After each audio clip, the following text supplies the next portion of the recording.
then Sentinel. Inferno. Yeah, I can do it if there's no one else. Or... I can assist, I guess. Or... Well, you're here to learn Cap, right, Ella? Come on. I was LDing, but I mean, Or I can LD, watch the yeah. VODs, whatever. I think Rincewin streamed it last time. I can watch that too. Yeah, I only got like the first hour of it. I got all the audio though. Well, Because there's a time when I was like AFK for like a half hour. so we need a Hoth, and that's it, pretty much. Yeah. We have every other role. Okay, I think. I yeah, believe a so- guitar guy can do Hoth. Who's the cap guy? Can you do Hoff, guitar guy? Good enough to win the I think I heard about NATL Grand Finals with it. Yeah, he won No, it. I just know how to put that ass in front of people. That's about it. Yeah. I could I don't attempt really off know of the intricacies. If it guitar, comes down to guitar, it, and I can, could try to dual teach. If it comes down to it, I can do the Hoff one. ABC. Yeah, I I'd think- rather do offense, to be honest. Okay, so let's. I think 5 minutes after. I think let's just get them started because people are here at 3. They came for 3. We're gonna start at 3. So makes instructor for Capper, can you move down to the Cap channel? That's Sure, gonna once be I find it. in. We Server, gotta make sure we have the server. server 4. I mean, we can always up. just use the Pug servers. Yeah, it'd be nice, especially for the Cap one. It'd be nice for that person to have admin or something. Otherwise, I could just step in and change it if need be. All right, so let's do this. There's a New Bloods Capper. It's not Yeah, his password name. though. Yeah. That's gonna be in. Let's see, 1, 2, 3, 4. I think the password. Can someone double check the password? Inferno. Did he end up changing that? For which Oh, which wow. one? For server 4. Well, no, server 1 was it? Okay. Remember What, the Pug Beast needs servers to don't change have that. the long oh, password. for server 1? Yeah, I can check that. Yeah. All right. So whoever's gonna teach Cap, go down to the Cap channel, and then we'll He get already you went your down. trainees. Okay, fantastic. Where did this go? I dropped it. And then Hoff. Who's Yeah, gonna the do Hoff? server 1 works. Okay, cool. Let's skip Hoff for now. Chase. Whoever's gonna do Chase, hop down to the Chase channel. Yeah, Rince. The instructor, not the Oh, you want me to go down? New Bloods. Yeah. And then.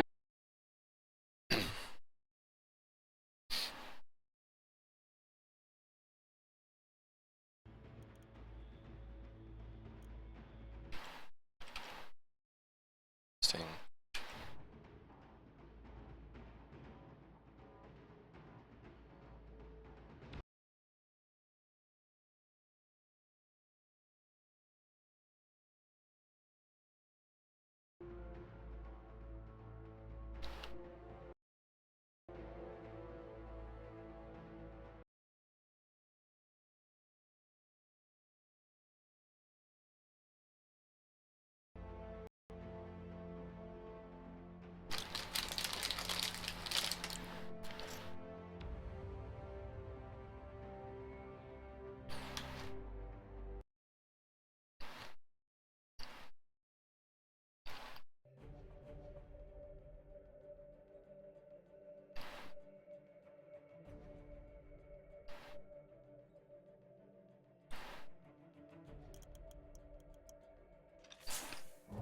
Hello, Vin.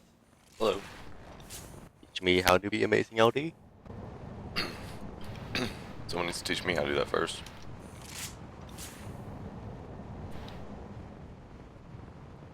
Teach you what I can, dude. Currently the server is on Blue Shift. I'm gonna change that. That is a terrible map for demonstrating anything.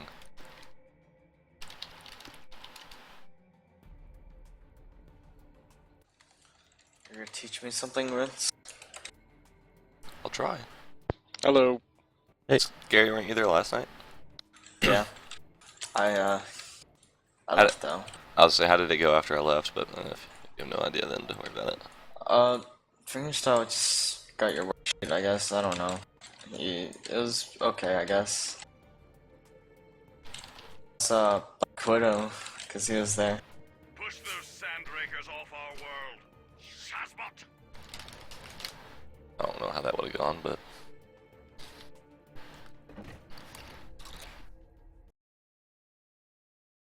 What's the password? NA tribes. Thanks.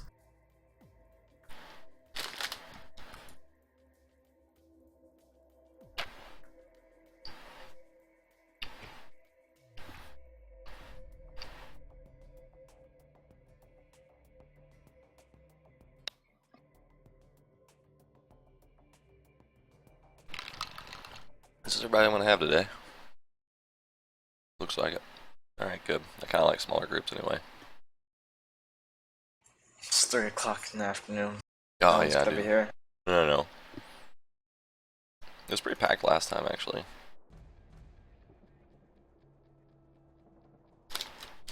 Thanks for doing this, by the way. Very nice. Oh yeah, no problem. I suppose I'm sitting here eating, like, while streaming, so people probably just hear me crunching on my food all day.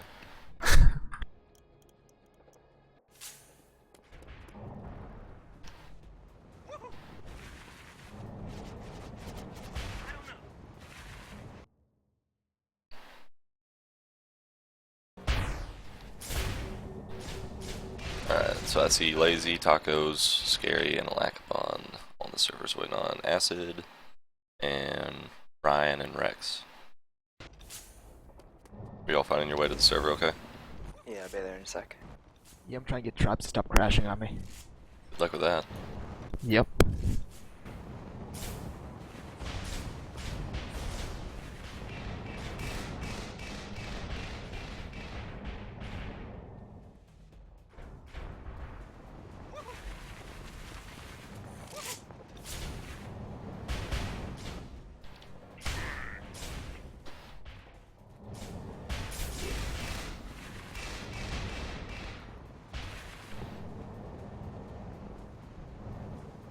The most important part of being LD is just having a scary voice pack, just so you know. Oh. Yeah, just get a Bioderm voice pack and spam all, that's too bad.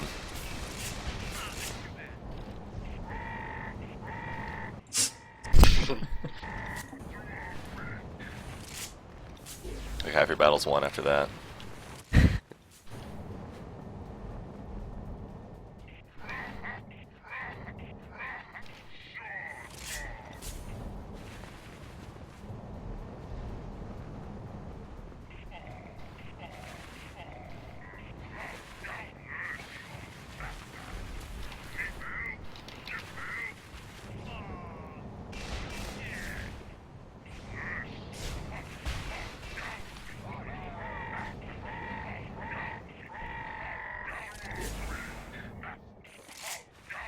There's one missing. Yeah, I think Rex still. You have any luck, dude? Nah, I may have to just reinstall it again. Have you tried the high-res fixing utility thing? Nope, just got in. Oh, did you make it? You're good Yeah, now? somehow. My tribe's crashed. Awesome. Now Acid's crashing. Game's well designed, guys. You weren't aware.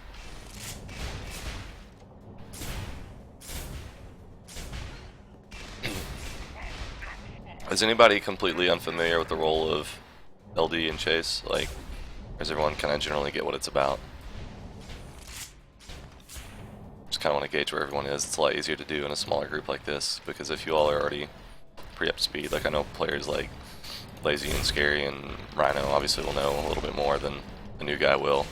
Probably a lot more, but can do more advanced stuff and maybe get done a little quicker if you all know the basics already. But I'll try not to skip anything. I'll just go faster over parts that I think are more obvious.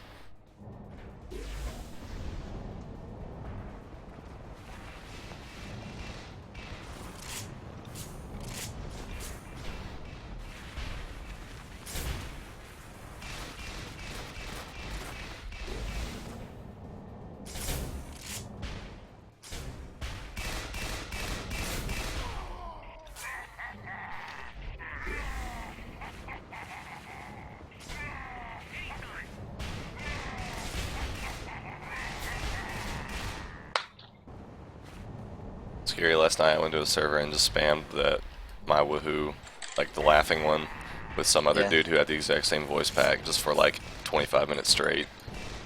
Everybody was so mad because they don't know how to mute.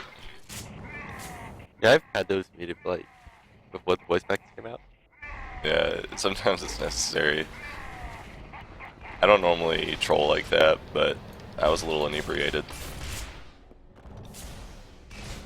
Thought it was funny at the time. Alright. Acid, are you almost back? Yeah. Someone else joined the Sapphire. Hi. Oh, hello, Sapphire. Good, good. We are in an ATL tournament server 3. You can just follow any one of us. You can add me as a friend and then just follow, and the password is NA Tribes. NA is in North America. Okay. Shouldn't you guys try to do something like this in Europe as well? Yeah, we did one a few months back. It wasn't because we don't really have an NA tribes or an EU tribes, but there's like a sort of semi-clan, which is sort of trying to get pub players into comp and stuff. And they organised one, but the whole thing's sort of fallen apart. Like half the stuff that goes on in tribes. So,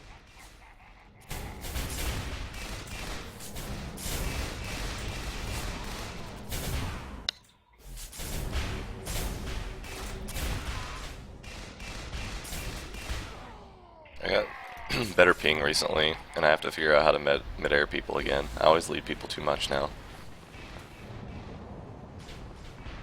Chain, it's amazing, but my bolts are kind of crappy now. It's really weird.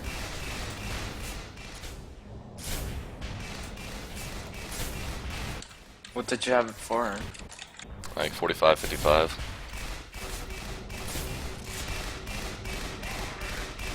People say they see me at like 28 and stuff, but I only see me at like 31 to 39.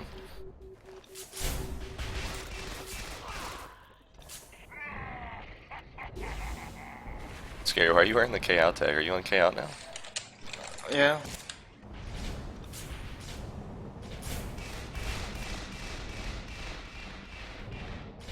I joined because Slicer left. Just for Slicer.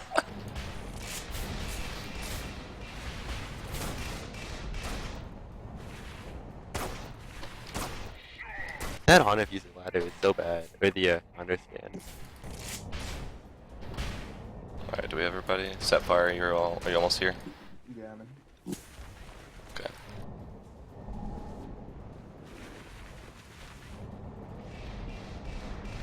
I don't see you here, but you say you're here, so that's good enough for me. Oh, there you are. Alright, I guess real quickly I'll go over the loadouts that you should be using because, I mean, obviously that's where everything starts. So if you haven't already, make sure you create a loadout with primary perk as Rage and your secondary perk as Quick Draw, as this is the bread and butter of the class. You'll want to be in this pretty much most of the time that your flag's home, with a couple of exceptions that I'll get to later. And then you always want to run the Thrust Pack. And people say it's your choice whether you run Bolt Launcher or Disc Launcher. I personally prefer Bolt Launcher pretty much 100% of the time, simply because I like the arcing projectile, the larger splash damage, and the more direct hit bonus, without really the loss of, well, the trade-off of the dueling spin fusers, like reduce splash damage. The Bolt Launcher doesn't have that, and it still does similar direct hit damage. Did you have something to add? Whoever that was that pinged the mic? Tacos, I think I saw your mic lit up. No, I didn't. Okay. Secondary weapon, pretty much always the LAR, light assault rifle. The holdout shotgun is your alternative to that, but keep in mind that's going to really limit what you can do from a distance, and especially once your flag gets out and you're trying to chase somebody, the shotgun's not going to be that useful unless you're Fireborn, and generally those are pub cappers he's chasing, so even then. So alright, let's move on a little bit. Another alternative to Quick Draw is Lightweight, and if you are not confident in your chasing ability yet, then I wouldn't even bother with Lightweight, as it is very tough to manage, and it makes killing offense a lot harder because you lose Quick Draw, and you don't have energy or health regen anymore once you get that. Well, you do, but it just takes forever, and I basically consider it like you don't. So if you're running that strategy, your best thing to do when you get low health is just K out, or find like a normal inventory station if your gens are up. Okay. Loadout wise, that's really all I wanted to get into. There are a couple others, but honestly, I don't even use them, and I don't even know if anybody else does. Oh, I guess I'll talk about which nitrons you should carry. Always carry impacts or explosives. If you're carrying, don't ever use compacts. The radius on them is smaller, so don't use compacts. You want to use impacts most of the time for conking the flag, and if you're new to comp and you don't know what conking the flag means, it means knocking it loose with the impact nitron when they drop it, fumble it, whatever. And then you can use explosive nitrons for a lot more damage, and it's better for dueling. But if you're using that and your flag gets out, keep in mind that the only way you're going to stop their flag from getting back, or your flag from getting to their base, is by killing the capper. You don't have a way of knocking it loose anymore. So that's just something to be mindful of if you're running the explosives. Any questions before I go on, or any suggestions? Alright. Is this lesson just about Pathfinder LD? Yeah, I'll probably talk about Soldier a little bit too as well, though.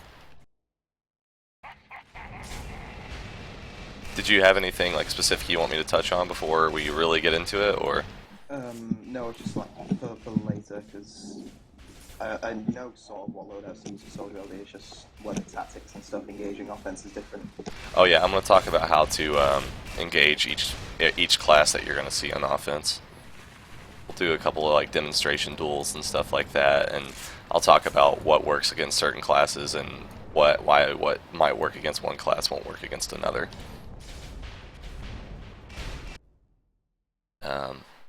Alright, so I just kind of like to teach in the order of the way hold on,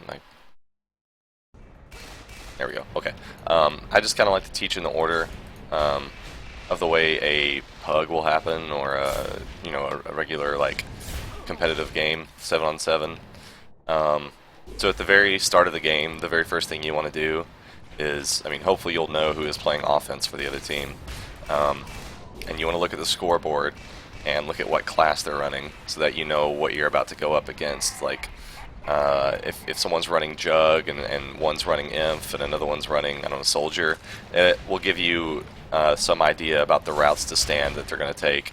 On a map like this one, Dry Dock, offense, if they can, they generally prefer to come in on the high side of the map, which is, since we're all on Diamond Sword, that is to the left. That's what it's referred to as the high side. So offense generally tends to take the high side to stand. That way when they come in, they can slide down this hill over here and just come in with a lot of speed, making them a harder target, and just catch you a little more off guard. Where if they come low, they're basically walking to your base. If you see Raider offense on this map, a lot of the time they'll just walk straight through mid with their shield pack. They don't really care. Because basically they don't have a lot of burst damage. There's all chain weapons. Alright, so that's the first thing you want to do, is you want to look at the scoreboard and see what they're doing. And once you've done that, you then want to start to push out and meet the offense as it comes in, because your primary role as a LD, not as a chaser, your primary role as an LD is to keep your flag at home as long as humanly possible. Inevitably your flag is going to get out, but the more you can do to protect that from happening, then the greater the chance of your team's winning. So the very first thing you want to do is go and kill offense as soon as you can, to help keep your primary defensive players from, or to help keep them alive so that they can get the stop, like your Hoff and your Sniper. So yeah, if you keep those guys alive, as long as they're good at what they're supposed to be doing, your flag shouldn't get out very much. And then, worst case scenario, if you die early, which isn't even a bad thing, that's going to happen, then you can also make flag stops by going to stand and getting a body block, shooting the capper as he comes in, or throwing a nitron. I'll get into the different kinds of stops on stands later. But I think I'll go ahead and start talking about dueling offense now. So why doesn't someone go to the other team, and Scary's got it. And Scary, why don't you go, I guess, Infiltrator? Okay. Do you want Spin Fuser, or...? I guess most people will probably be running the Spin Fuser now, since it's not banned.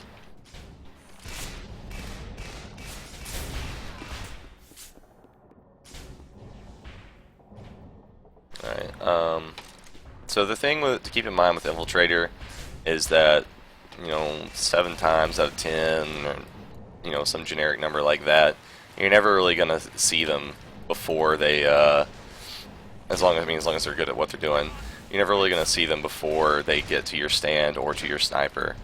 So you just kind of got to be mindful that those guys are out there and that they can hit you at any moment. Dueling them isn't terribly difficult, but the thing you got to keep in mind is that they are going to try and cloak whenever they think they can get away with it, especially if you're winning the battle and they're going to die. So when you're dueling an Infiltrator, start paying attention to like how they're shooting patterns and everything. If they stop shooting completely, that means they're trying to turn invisible on you, because you know, when they shoot, they aren't allowed to be invisible anymore. So if you see one stop shooting, that means that they're trying to go invisible on you and hide and get away, get their regen, and you really, really don't want that to happen, or you've just wasted a bunch of time. So what you want to do then is you just want to pull out your assault rifle, or just basically use anything you can, throw a nitron at them to keep them from turning invisible. If you've got a reload, like, that's almost too much time you're losing, so switch to your other gun and try and get a hit with it. So other than that, Infiltrator's not too difficult to duel out, other than they have 1,000 health, and they'll get the drop on you a lot of the time. If y'all want to go Spectator for this, actually, except for Scary, I think it'll be a lot easier for you to see like how to duel and stuff. No, it's less fun to sit and watch somebody versus run around and TDM yourselves all day, but it'll be more effective this way. Alright, Scary, take whatever route to stand you want. I'm just going to be on stand, because I'm not really going to see him out in the midfield unless I get lucky. Even then, if he's far away, I'm probably not going to pursue him, because I know he'll just turn invisible as soon as I start shooting at him.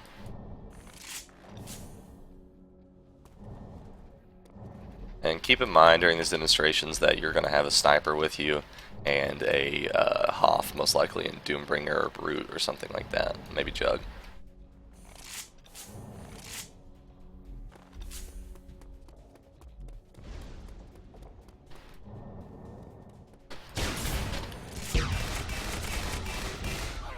Alright, he got me there. He completely ganked me with that Spin Fuser, instantly taking me to 400 health.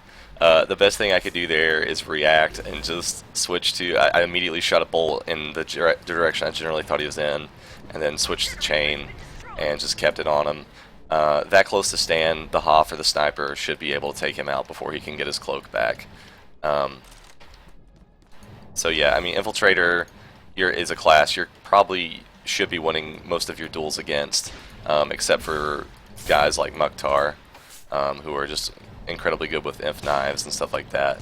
I mean, they'll beat you sometimes straight up, but the big thing to keep in mind with them is just on the CTF aspect.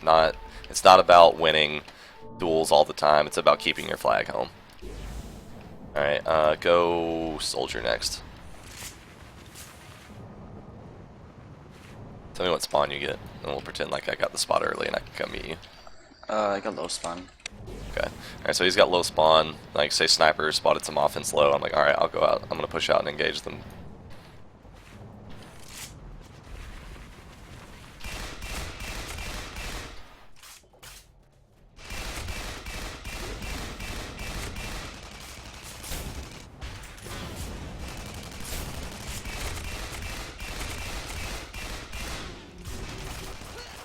Alright, I got him to 37% before I got taken down.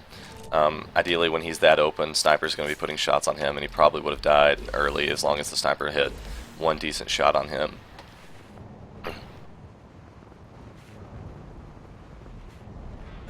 One thing you might have seen is that If you're specking me, Scary was kind of over here, and I was trying to kind of give myself some cover behind this hill here while we were in that chain battle.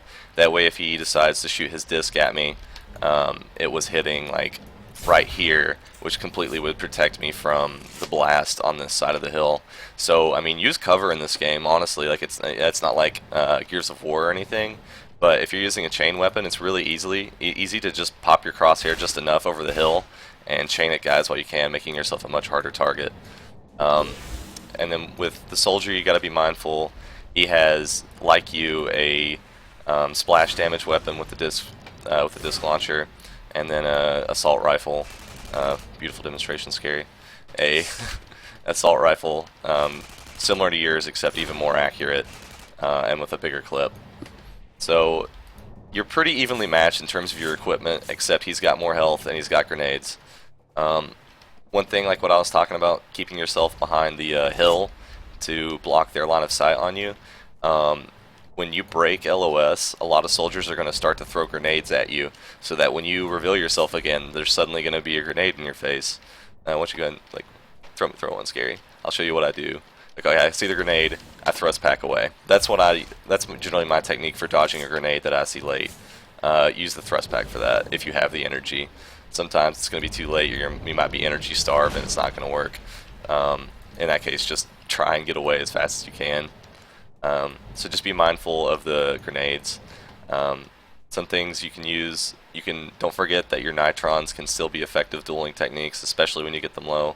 So, like, say I get a bolt here on Scary, I'm just gonna pop up, throw another nitron, throw another, because it's quick burst damage. I don't have to waste time reloading, and I can quickly switch to my LAR. Just remember that you're probably gonna have to stop at an inventory station if you don't K out to get those nitrons back. All right. Let me make sure I'm not forgetting anything. Dueling basics is whenever they're on the ground, you want to ground pound them with your explosive, and whenever they jet into the air, you want to chain them with your assault rifle. That's dueling 101. That's how you generally duel most classes, with few exceptions. If they are, I will get to them as they come up, because off the top of my head I don't have anything, but I'll talk about that later. Does anybody have any questions about Soldier? Like, anything seem to give you trouble with Soldier more than any other class? If the Soldier manages to get by you, like, because it's gained quickly, should you just get out after that, or you're looking for other offense? Depends on if you can still do anything about it or not. So yeah, you probably noticed that during that duel, Scary just kind of kept going right by me, even though I was in front of him. He didn't really stop to duel me, and that's what the offense is going to do a lot of the time. Like, they don't want to get caught up by me, because that's going to throw off their timing on them getting to stand and clearing effectively. So he just kind of kept going, shooting at me while he was approaching to stand. So what I did is I pursued him because I felt that I could still put a lot of damage on him, and I actually ended up getting him down to like 30-something%. I don't remember now. By simply just chasing him with my assault rifle, just chaining him the whole way to base, so that he's always mindful of me and he's distracted. So like, even maybe if I'm not putting damage on him, he's gonna be trying to dodge my projectiles coming at him. So he's not gonna be making sure he's protected from the sniper, most likely, when he's doing that. So as long as you can be effective, if they get by you, yeah, I mean, chase them down.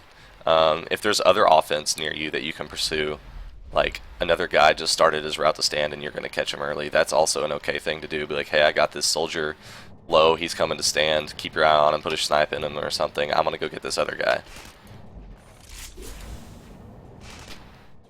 Okay, ready?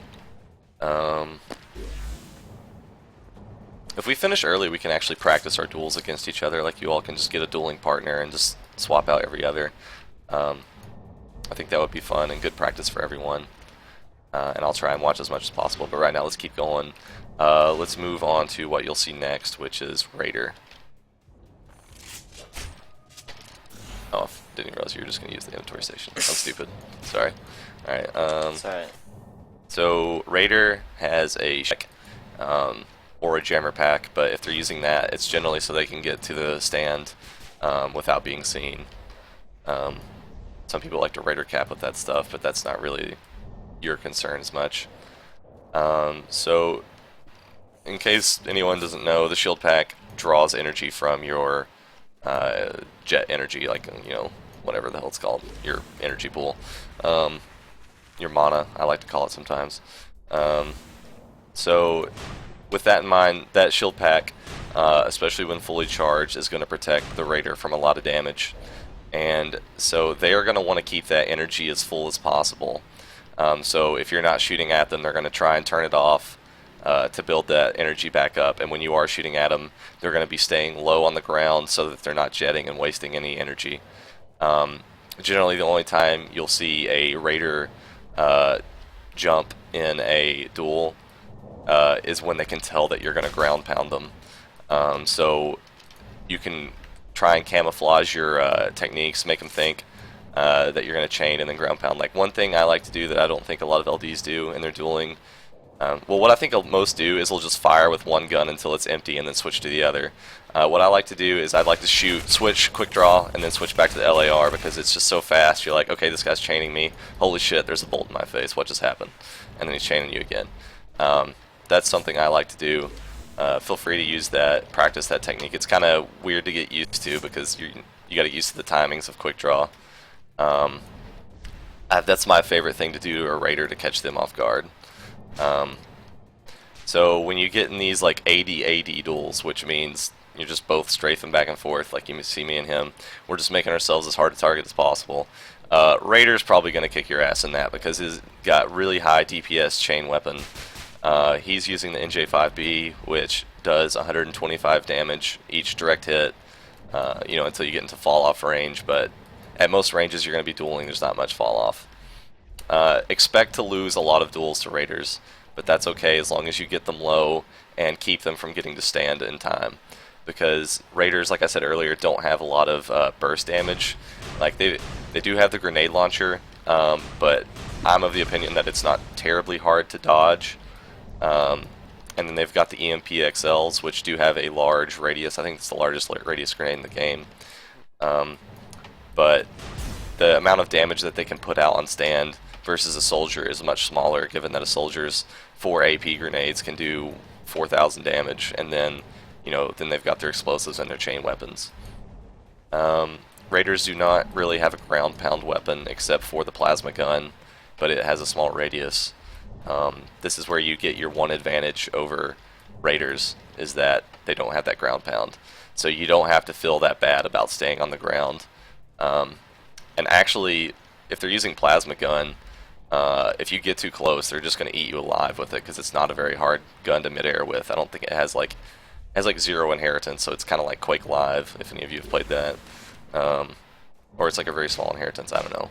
Anyway, it's okay to stay on the ground, but I like to get elevation and ground pound them to get that shield down, or to just eat their health away, depending on if they're shielding or not. So we'll do a quick duel real quick. Let's get some distance. Alright, so Scary's got the advantage on me. He's already at stand, and I'm just getting out to him as soon as possible.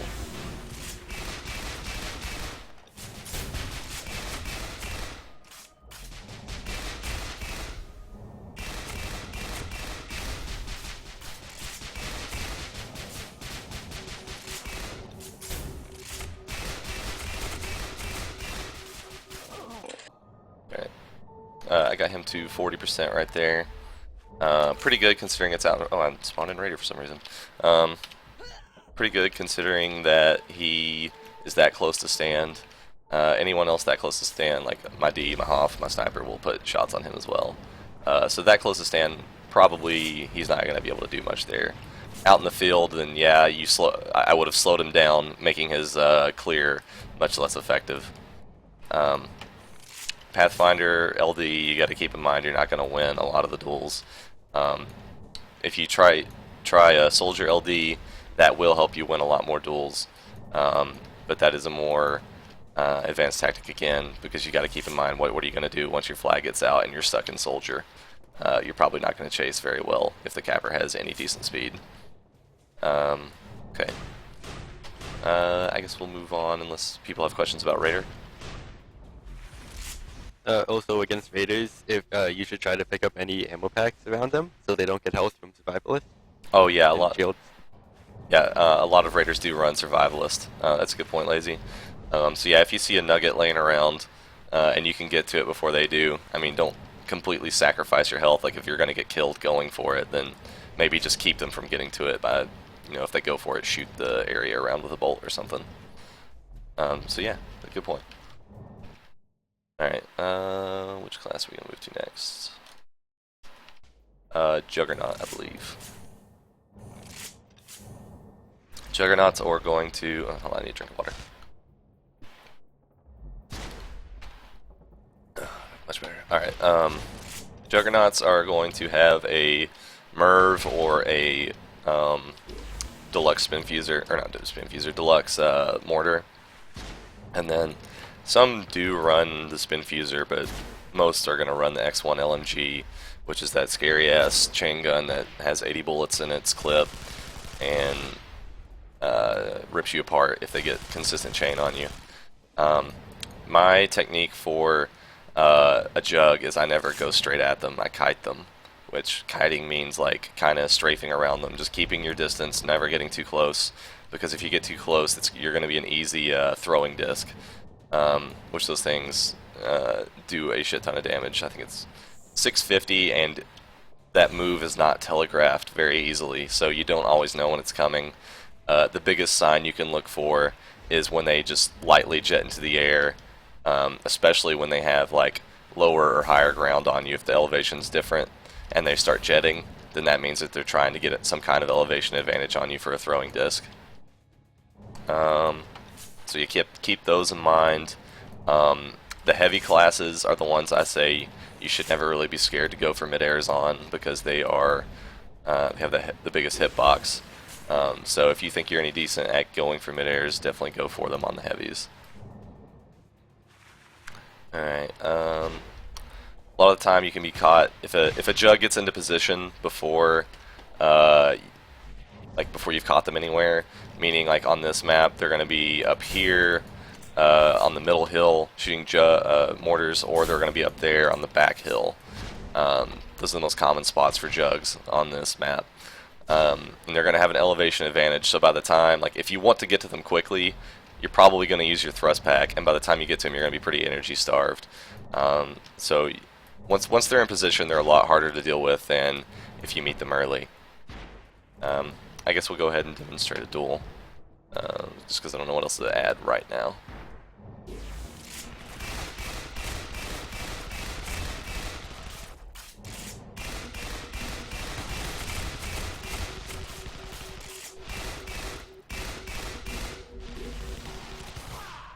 Alright, see, I was not mindful of the mortar there, and I got hit by it.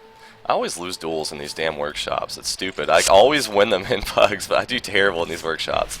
Alright, so he got me there. I basically just kept myself distance from him the whole time, just putting damage on him while I could.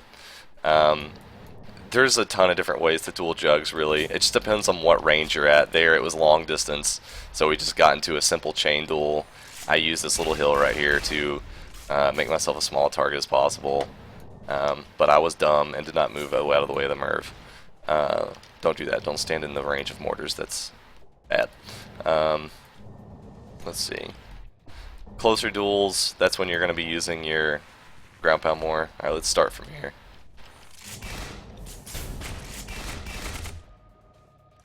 Oh, I thought you were going to shoot back. Oh, I'm calling somebody. I'm on the phone, sorry. Oh, shit, okay. Alright, well, jugs are going to get their regen much faster. So when you start to get one down, say I hit him right there, he's going to get his regen much quicker than any other class, because they have the pack that lets them get that regen much faster. So be mindful of that when you die early and put damage on one. Make sure that you tell your sniper, hey, I've got this jug at half health, so, you know, put a snipe on him, and it doesn't matter how much damage it does, so long as it stops his regen. And that way you can get back out to them and finish the duel, and now they're at a health disadvantage. Alright, you saying you're good now? Yeah. Alright.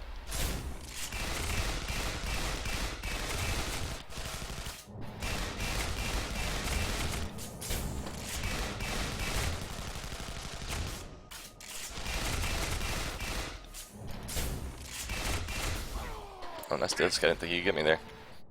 Yeah. Alright, much lower that time though, because I got some more ground pound on him. Again, this is stuff that you all just need to practice. I think that'll be good actually at the end if we get into that. I'm not sure how much watching the duels does, especially with my ass losing most of them. Alright, let's go on to, I guess the last class you'll see, which is Brute. What do you want me to use, hammer or? Doesn't matter, your preference, I guess. Alright. Brutes are very tough to duel. Basically, alright, he's using Nova Colt, which makes your life a lot harder. Basically, if he's using the hammer, which is the automatic shotgun, if you get anywhere near him, he's just going to tear you alive because that thing has such high DPS, it's retarded. So keep your distance from a Brute. Chain, chain. Annoy the piss out of him with it. Hit them with bolts when you can. Yeah, hammer, see, like, look at how much his range is limited. He can't hit me over here. I can actually, like, see the bullets stopping on my screen. So if they're using that, they're generally going to be a stand clear. They're going to run that when they want to kill your Hoff. Nova Colt is good. It's really good against LD, but then they're going to be weaker when it comes to the Hoff. But that Nova Colt does 190 per shot, and it is hit scan. So it is not very hard for you to die to one of those. Always call out when you're dueling a Brute, especially close to stand, because you should take any help you can get. Honestly, like, I talk about Brute like it's a class all offense should run, but because they're so slow, they're not very versatile, so a lot of people don't run it, but you will run into it. Especially when a player like Get Wrecked is in the game. But I haven't seen him in a while, I don't know where he is anymore. Yeah, watch out for that Devastator Spin Fuser, which has a huge hit radius, or huge splash damage or whatever. Direct hit is like 1204, which is more than enough to kill you on a direct hit. Alright, yeah. I don't even want to do a duel demonstration because I really don't think anybody's getting anything out of that, and I'm tired of losing. So, why don't we go into the next thing? Unless people really, I mean, do you all want to see a duel, or? I just want to say never fly at a Brute, because any weapon they run will one-shot you. Yeah, exactly. Don't ever make yourself an easy target for the Brute. Well, what the hell? On my screen, you're looking the other direction. You're shooting up the... Yeah, high res. Oh, that's right. If you hold middle mouse, I forgot about that. Is it middle mouse? I thought that was middle mouse. It is. Oh, you have to be in third person. You hold middle mouse and then, yeah, in third person.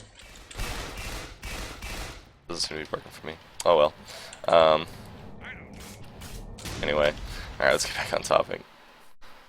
Before we break the game any more than it's already broken in some ways. Got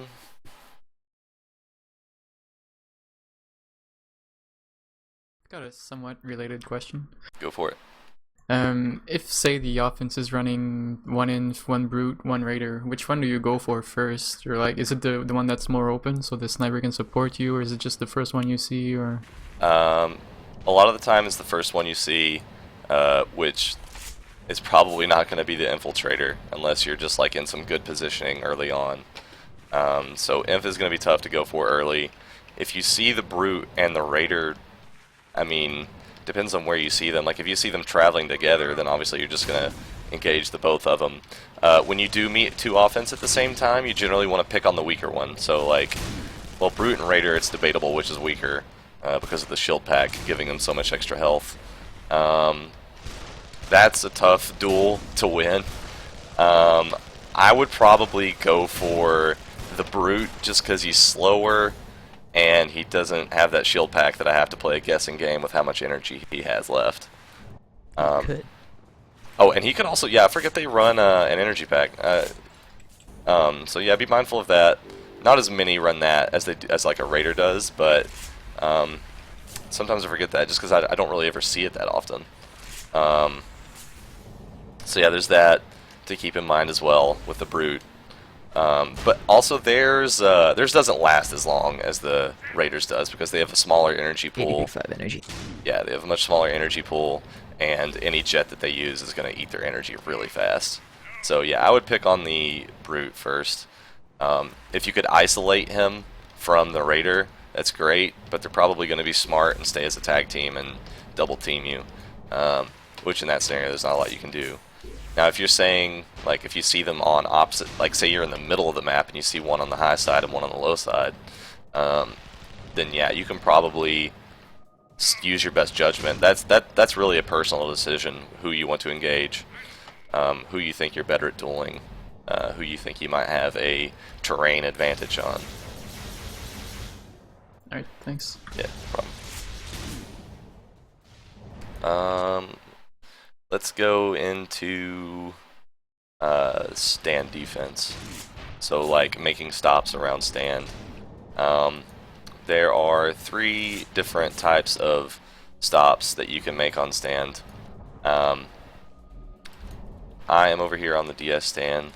So the first kind, and in my opinion probably one of the easier ones, the least risky, is to go for the post grab Nitron. So this means that you're running impact nitrons, not explosives, and a capper, let's say, watch my laser, is coming in from that direction, so he's on a back low to high. What I'm going to want to do is I'm going to want to give myself just a little bit of elevation to make the nitron as easy as possible, and this is just something you have to get the timing down by playing, watching cappers, learning that, analyzing their speed quickly, and just knowing when to throw it. And then you'll press F to throw your nitron, and generally you don't want to throw it on the flag, because what you've done there is you've wasted the radius of your nitron. Because if you throw it on the flag, it only matters if you hit that nitron after they've grabbed. If you hit them early, it does nothing. So if you throw it right here on the flag, then you're only going to get half your nitron's radius to conk that loose. So you want to throw at least a couple about right there. You want to throw about right there, maybe a little further, to get the maximum range on the nitron. I think that's one of the more important things that people forget a lot of the time. So that's simply all you got to do for this kind of a stop, is just work on your timing with that, and pretty much as long as you're alive, a lot of things are not going to get away from your stand. If you see someone coming in and you're further away from stand, you're going to have to throw your nitron farther. Just depends on how close you are to the flag. It takes lots of practice. The other types of of stops you can make is, one is the body block, which is you just simply, I mean it's what it sounds like, you put your body in front of the incoming capper and dead stop them because they run into you. Of course, being a Pathfinder, if you have less than full health, an incoming Pathfinder capper can easily mid-air you a moment before you get the body block. So this isn't as reliable for Pathfinders. It's better for heavies to go for this technique. So what I like to do is a hybrid, which you just saw right there, is I kind of like to go for a mid-air as they come in. But see, I try to just do all 3 strategies because the last one I'm going to get to is just simply chaining them out as they come in. And just hopefully you just chain them out to weak enough that by the time they get there, they're either going to die before they grab or just shortly after. So body blocks, mid-airs, chaining, nitrons. So I guess really 4 in that regard. But what I like to do now, like I said, I like to use pretty much all 4 techniques. So I will position myself, if I have the time and knowledge of where the capper is coming, I will position myself on the opposite side of the flag that the capper is coming. So he's, like, let's say, again, that low to high, like that. I'm going to quickly bolt, depending on the range, if I think I can get the mid-air, I'll bolt, chain, and then nitron. I do all of those things, and then I'm also on their exit, so that if none of those hit, maybe I can still get the body block. That's really the most effective way of stopping if you can get good at aiming those mid-airs Especially because that's just going to knock them off. They're going to have no chance of even grabbing it. And if they do, they're going to have low health. That's something you're just going to have to work on by playing. That is my technique. I don't know if... Does anybody else have any questions about that kind of stuff? Making stops? Alrighty. Okay, go ahead. How should you avoid soldiers spamming grenades if they're capping? Soldiers spamming grenades? So, soldier capping. yeah, from capping. So again, like, let's go with this low to high, just because it's basic. Say a soldier's coming in, he's going to be coming in with a lot of speed, and you're going to see those things coming at you. In that situation, if the cappers actually, like, practice that, and they are good at hitting those grenades, because not a lot of soldiers really are that great at doing that. There's only a couple in the game, I think, in my opinion, who can do effective soldier frag clear, cowboy capping, whatever. You just gotta be watching for them throwing those grenades. You've got to gauge whether those are going to hit you or not. Like, you've got to look at that and be like, oh shit, I'm right on target for that grenade. If that's the situation, then, I mean, that capper's been smart and they've practiced, so they've kind of earned some leeway for their part. So, like I said, I'm on the opposite side, so I just try to move diagonally away from it, but still keep myself in range. I might abandon the mid-air strategy or something like that and simply go for the conk after they grab. So you just gotta adapt what you're doing. Just whatever you do, don't allow yourself to be killed. It's more important to stay alive in that situation so that you can chase. Remember, it's not really your job entirely to get the stop. Like, if the Hoff's up, then he's the one that needs to be worrying about the grenades more than you. You need to be getting ready to chase or just simply a Nitron. The kind of thing I was talking about where I use all the techniques, that generally can only be used if the Hoff is down, because otherwise he's going to be kind of standing in the way of what you're trying to do. Alright. Anything else? Alright, well then let's talk about chasing, which is the most fun, but also probably the most challenging part.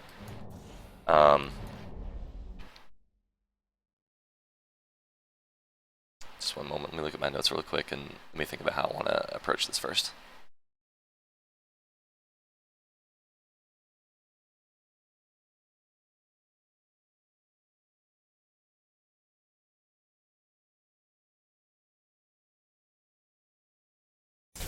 Okay, there's kind of a lot of different things to chasing, but the very first thing you're going to want to do is when you see that capper coming in. Oh, also don't cap because we're on overtime and it'll end the map. So when you see the capper coming in, the very first thing you're going to want to do is analyze his return route. So again, we're talking about this low to high. So this guy's coming in this way. Okay, there's one. There's a Lakabon coming in now. Let him get out. Oh, that's okay. Just watch him as he goes. Or never mind, he K'd out. That's it. No problem. Here, I can actually run a. I'll run a route real quick. No, Scary's coming in. Oh, you're running one. Okay. So yeah, the very first thing you want to do is analyze his return route. There, he's gotten out, and he is just returning through mid. That's an easily predictable return route, considering his speed and everything. So the big thing that you got to do first is just analyze what their return route's going to be, because that's where you get all your information about what kind of chase you're going to do. And I say what kind because there are multiple kinds. There are direct intercepts where you generally only get one chance to conk the flag or kill the capper. This is probably used only when the capper is really fast.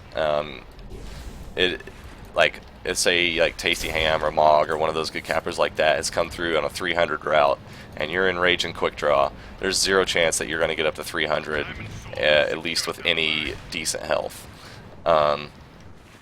So you're going to want to use your Rage, Free Impulse, and Bolt first, and then any additional speed you need after your Bolt, you should get from your Impact Nitrons. So Bolt, Nitron, Nitron. That is the best order to gain speed from Rage Quick Draw. It's okay. That low to high, 300 plus capper. The intercept type chase here. This is best done with spectating. Everybody needs to go spectate for this one. Who's running the route? I don't think anyone here can run a 300 plus route, so Yeah, fair enough. I'll just kind of do a demonstration. If one person could like go on, I need to go on Diamond Sword. If one of you Blood Eagles could grab the flag just so I get rage, I would kind of demonstrate. All right.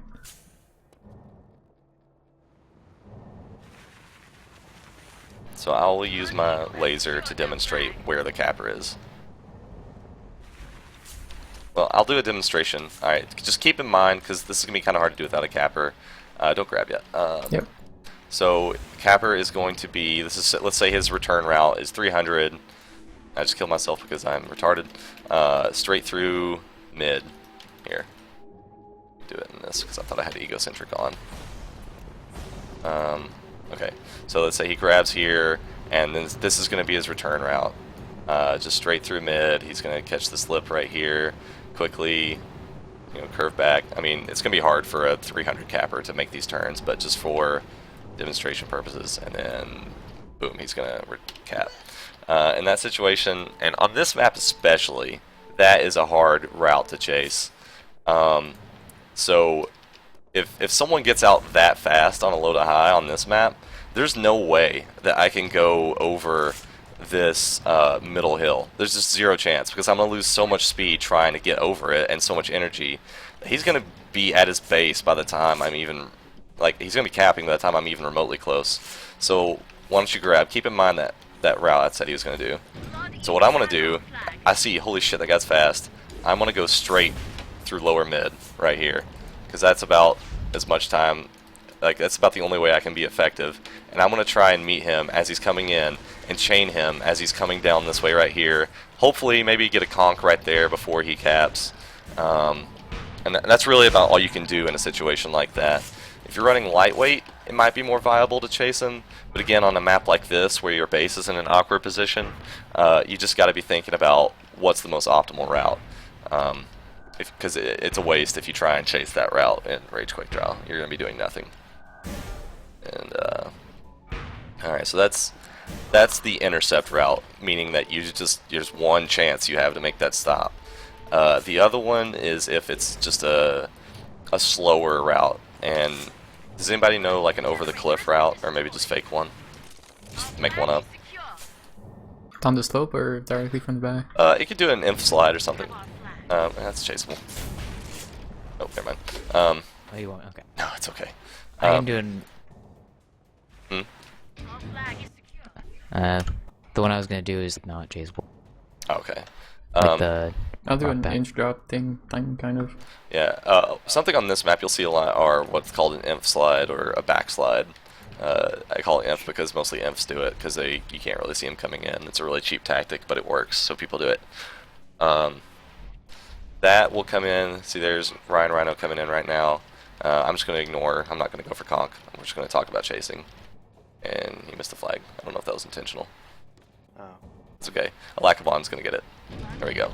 Alright.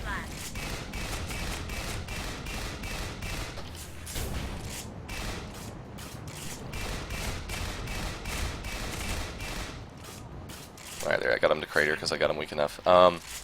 So on that kind of a route, if your sniper's up, he's going to be putting shots on him, so that's going to be help. The big thing I did there that you might not expect is notice I didn't even impulse right away.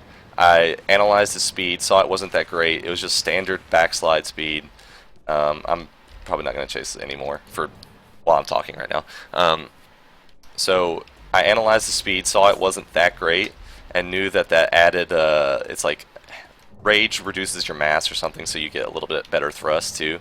So all I did is I just simply thrust and started chaining, and I did not use my rage impulse until like right here, because I thought if I had taken the time to pull out my gun, shoot myself from a dead stop, and then thrust, or however you want to do it. That sounds weird to say it. If I did it very first thing, I would have lost precious time on chaining. which as long as you can chain effectively, it doesn't really matter where you are. So maybe I might have been a little slower if I'd done that right away, but I think I got the damage on him a lot quicker. So again, that just came from analyzing his speed. Analyze is huge. Unless you just like didn't see them coming in, then you don't really have much time to analyze. Okay, so that was a more traditional chase where I simply mirrored his movement. Oh, hello, Hot Rod. What's up? How are you? Good, dude. Good to see you. Glad you're here.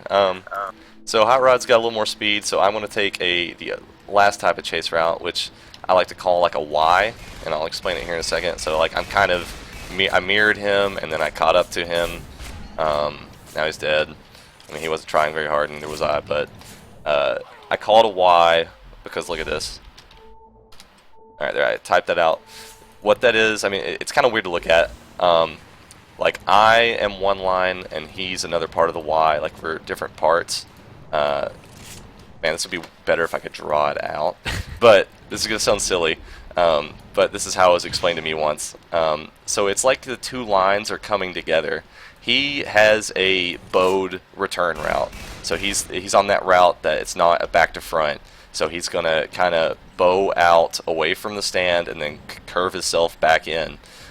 So on that kind of a return route, you want to position yourself on the inside of their return route so that you can chain them from the side, and then eventually, if you have, chased well, if you've been hitting hills as properly as possible, ideally you will merge with their path and then get really close to them, maybe even match speed if you're lucky.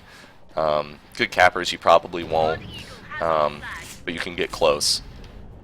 So that's the last kind of check of passing. You just passed me. You confused me. That's the last kind of chasing technique that I use. Hot Rod, how long have you been here? 3 minutes. Okay. I have no idea what you've talked about. I've talked about dueling different classes. We should have you talk about camping routes because I think you are really good at that. Let's see, let's talk about chasing some more just a little bit. Is there anything that you've heard that you want to add, or you haven't heard, I mean? No, I agree with you on what I've heard so far, everything, so you're good. Alright, awesome. Alright, does anybody have any questions about chasing, like anything? I didn't really talk about lightweight, but really the only thing special about lightweight is you're just going to gain speed faster. I already talked about the disadvantages of dueling in lightweight, so keep in mind you're gonna have that to deal with. But Hot Rod, you're more of a quick draw type guy, right? I do not have a loadout for lightweight. I never ever use it. Yeah, I do, but I rarely use it. The only time I use it is when I'm at cappers like 7 out and I just died and I've got a 5-second respawn time. Yep. I'm gonna hope I get respawn close to the stand and I get rage, and then yeah, because I don't have to worry really about if I get my regen or my dueling effectiveness, because basically your only hope at that point is just chaining. So that's when I like to use it. Maybe cover pre, or did you already do that? Pre what? Like the pre-jumps, because then you get rage, you heal, and then you can jump again. Oh, right, yeah. So if you're away from stand and you're not going to get the stop, and you can tell it's going to get out, one thing you can do, I think this is what you're referring to, you can thrust and then shoot yourself, then they get then you get rage, so then you get your health back. Is that what you're talking about? Yeah, so then you get your health back, and then you get that rage jump, that free rage boost, and then any additional nitrons you want to use from there. So if you're using quick draw, that's kind of a way to cheat. Obviously you have to be at full health, or at least above 650 to be able to do that. So that's a good way to cheat with quick draw and get that lightweight speed. Again, you can actually do the same thing in lightweight, and that will get you going hella fast. But probably almost too fast even. I don't know. I have not messed around with that. Maybe like blue shift or something. CCR chase. Yeah, CCR. Certain maps though, you got to keep in mind that chasing really isn't viable on every single map. So like on a map like Permafrost, if you don't have a good guy, like a good sniper getting spots, which is very easy to come across on Permafrost because it's somewhat of a tough map to spot on. It's very open, very wide. In quick draw, you're probably not going to be chasing any cappers out because those hills allow for fast routes. So unless you run lightweight and you're one of the best chasers, it's going to be hard to get stops.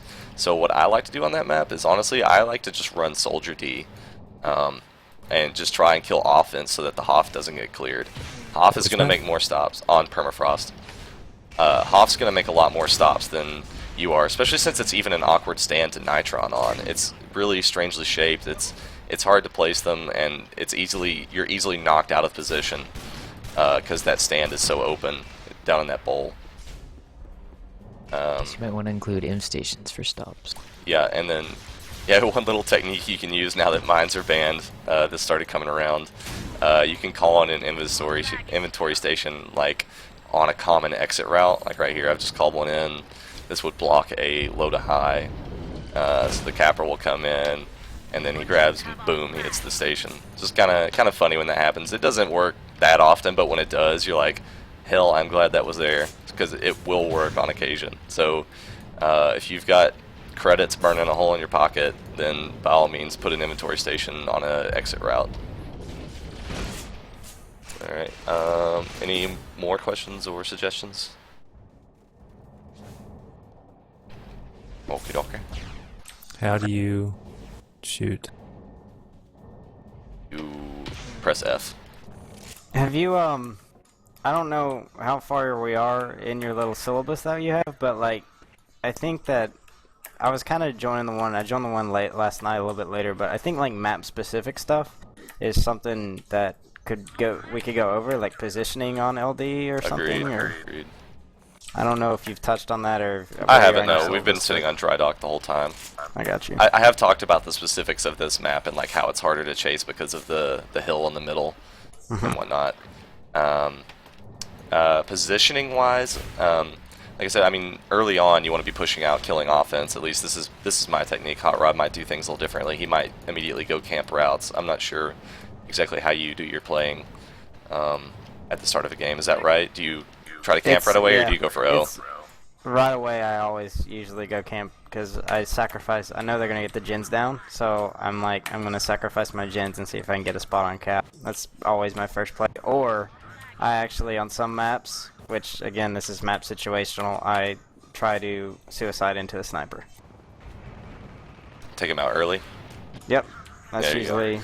Yeah. Yeah, don't be afraid to, like, if you've pushed up pretty far and you haven't seen any O, if you see like some defense that's nearby, take them out if you can, or at least put some damage on them to make your offense's job a lot easier.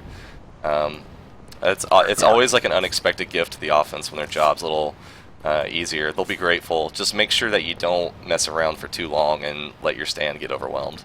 So basically, as soon as you do like one thing on O, like, you know, kill the sniper or like damage the Hoff a lot, just K out and get back to your stand immediately, and get ready for that capper to get out or start killing O, whatever you got to do.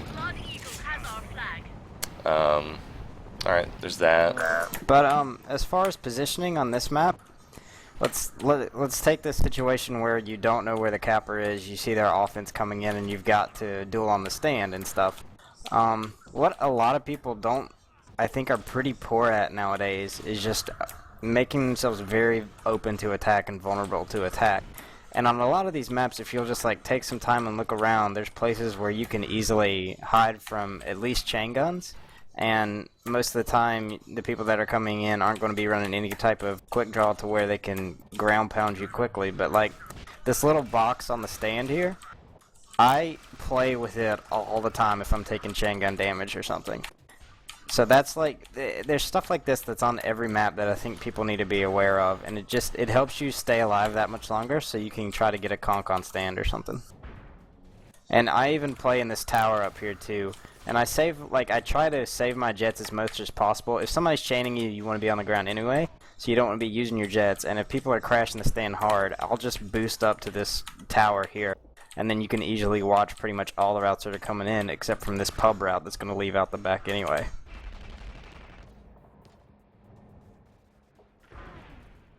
Yep, Does that make sense? I think it does. I'm not sure if everybody was watching you there.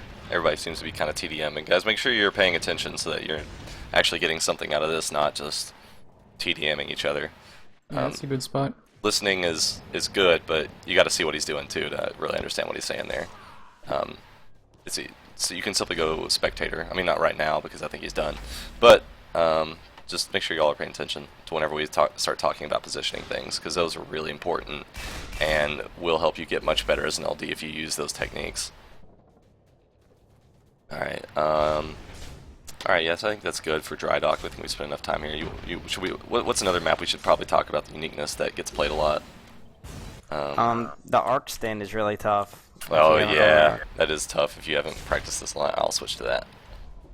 I just want to say that I know Fire used to just run a route, like a cap route, at the beginning of a match to try and draw the sniper's vision, so that main capper wouldn't be spotted.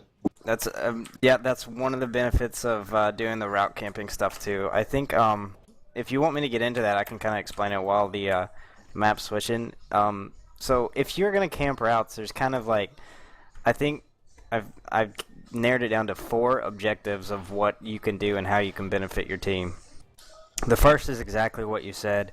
You can draw your fire and confuse the enemy team that you are a capper. So sometimes maybe the best route to camp a route is going directly to a spot really low to the ground really quick, and that's fine, and you can take that route, but you can also do your, like a pseudo cap route where you're going to kind of just go and stop in the middle and spot.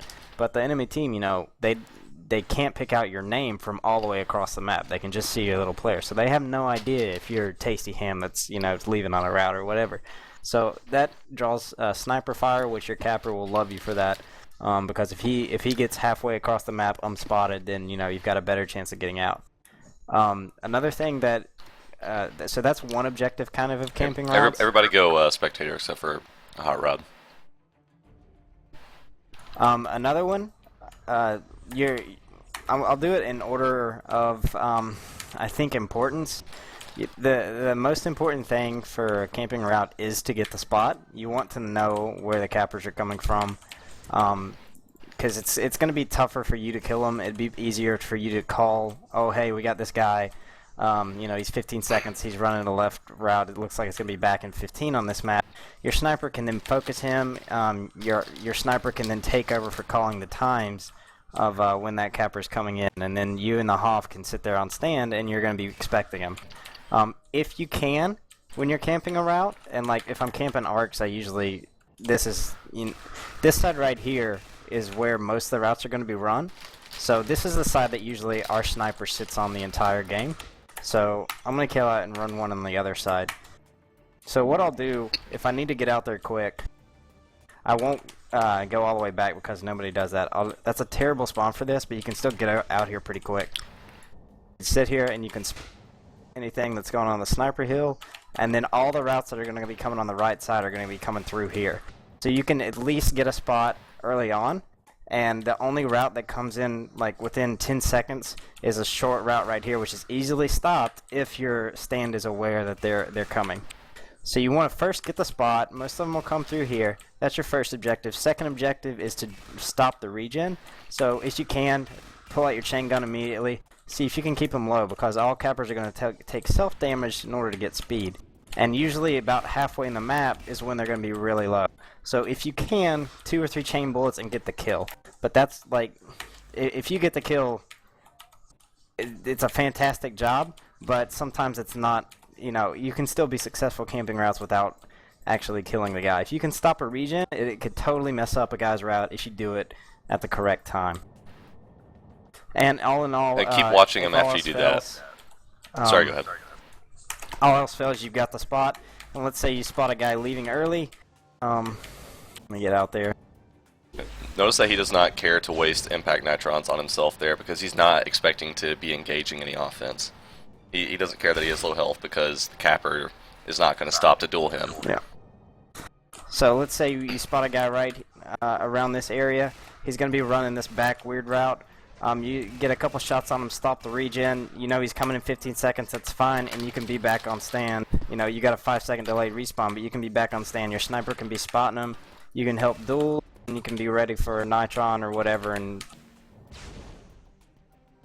so this map's easy to get spots on. So camping routes is it's a sneaky tactic, and I used to do it a lot on this map, but we kind of run, if we're going to camp routes, we actually send our offense to do it more than the chaser here, because it's easy for our sniper to really, like, if we call, oh, this guy's leaving on the left, our sniper can put shots on him well before he's halfway across the map. So on this map, you really need to discuss what you're going to do with your team. We always have our sniper, well, majority of the time, up on this hill, watching that side, because that's where 80% of your cap routes are going to come from, especially for the cappers that are not as experienced. And then we usually have the LD and the Hoff spotting out this side, and I usually sit here if I'm not camping a route and kind of just watch this bowl right here, because every cap route that I've seen that comes from right side comes through this bowl sometime, and a lot of them are kind of low up over the building, so I usually watch this bowl right here.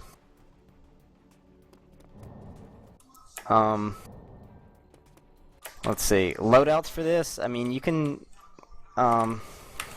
if you want to get out there quicker and you're really cool with it, you can actually switch to run explosive nitrons, because it gives you a little bit more impulse.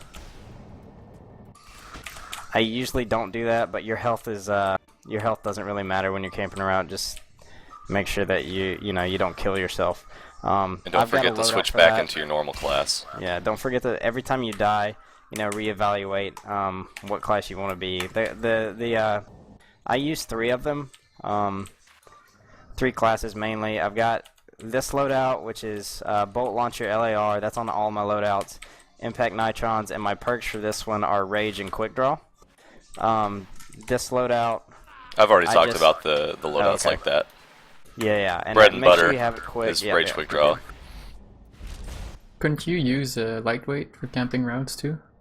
Get there a bit quicker? Yeah, you should could, but a lot of the time, let's talk about times when you should camp routes. Is the only time that our team does it, and I used to do it a lot more, but I've kind of figured out that because teams kind of know you're going to camp routes and they can get tricky with you, I only do it when we have really, really good capper control. So let's say on this map, it's a little bit tougher nowadays because you can have multiple cappers, and a lot of people on the high-level teams, you're going to face at least 2 cappers, and one of them can put in one of these back routes, which is, if it goes unspotted, anybody can get out on a 300 grab, and that's pretty much a cap. It's pretty much unchaseable if you let somebody out right here, 300 going down this. It's around like 7 seconds between flag to flag or something. So I only camp routes on this map when we have really, really good grasp of where the capper is going to be. And I call it capper control. So let's say they're just running 1 capper, and you know that this team really only has the ability to have 1 capper. Nobody else on this team you've ever seen run decent routes on this map.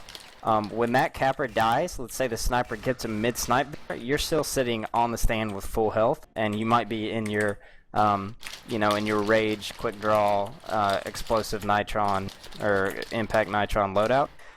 As soon as that capper dies, I say, okay, I'm gonna head out right side, and then I'll just come out here and get out here as soon as I can, because I know that capper's gonna leave in like 5 seconds or something, but I'm already well on his route, and I can sit here and spot from the get-go, just in case he gets this right spawn and tries to do something sneaky.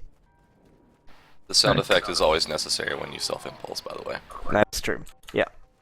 And if they run, you also see them spawning at the vehicle pad, or because from the camping spot you were saying before, you can see them spawning and you can see which direction they're throwing. Usually, and that's another good point. Whenever we kill a capper, if they are running a single cap, the sniper will say, okay, I'm sitting here, I'm going to watch left spawn. I might come up here to one of these towers and see if I can get a spot on the right spawn. Yeah, and a little bit of trivia on this map is that Blood Eagle actually gets one spawn more often than all the other ones. If you can shoot that one real quick for me, Hiram. I think you know which one it is, right? Yeah, Blood Eagle spawns there more than Diamond Sword does. So if you're Diamond Sword on this map, that's generally the spawn you want to check first, because that's the one they're going to get most often.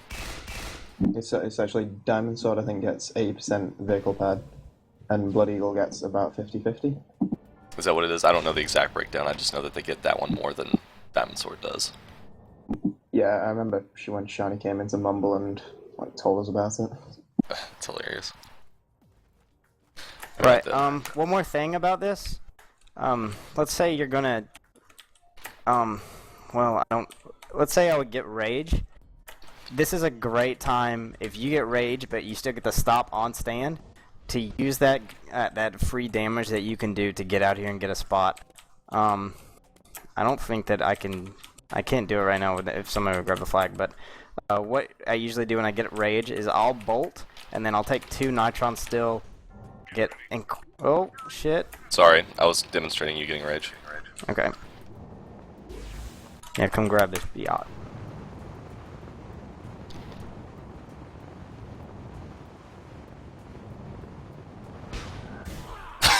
Nice, dude. I forgot about base turrets. I'm so good at this game.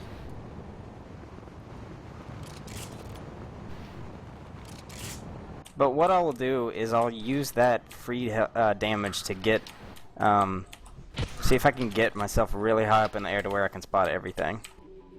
Alright, so we get Rage and he gets killed. But see, I've done my damage, but I'm still doing 160, and I can still take another Nitron here and get really high and spot everything that's on the map.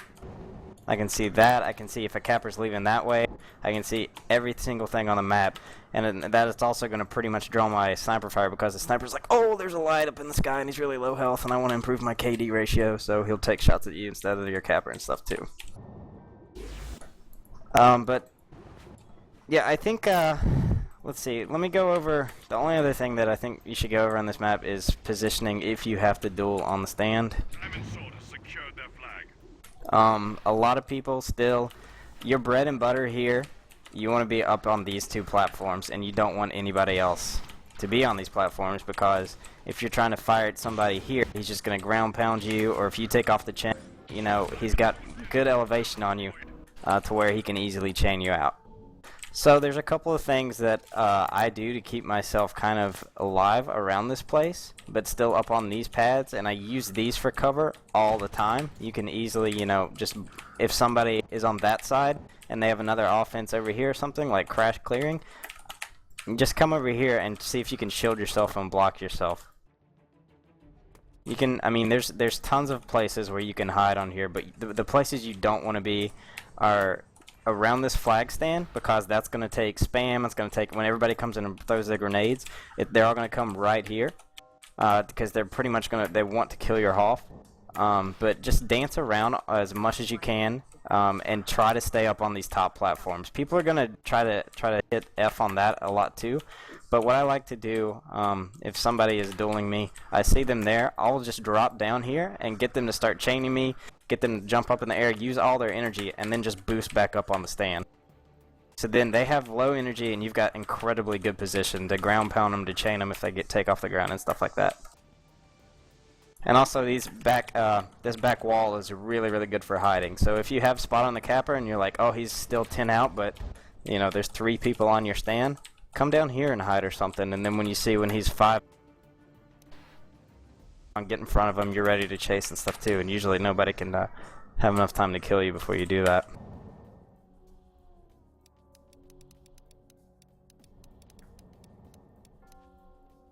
You're ready. Does that make sense? I think so, yeah. Anybody have any questions about this map?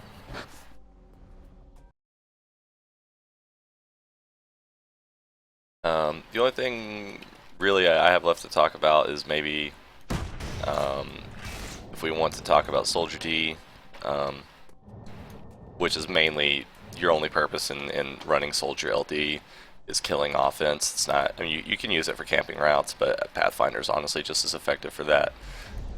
With Soldier D, I just like to run a Thumper and an Assault Rifle.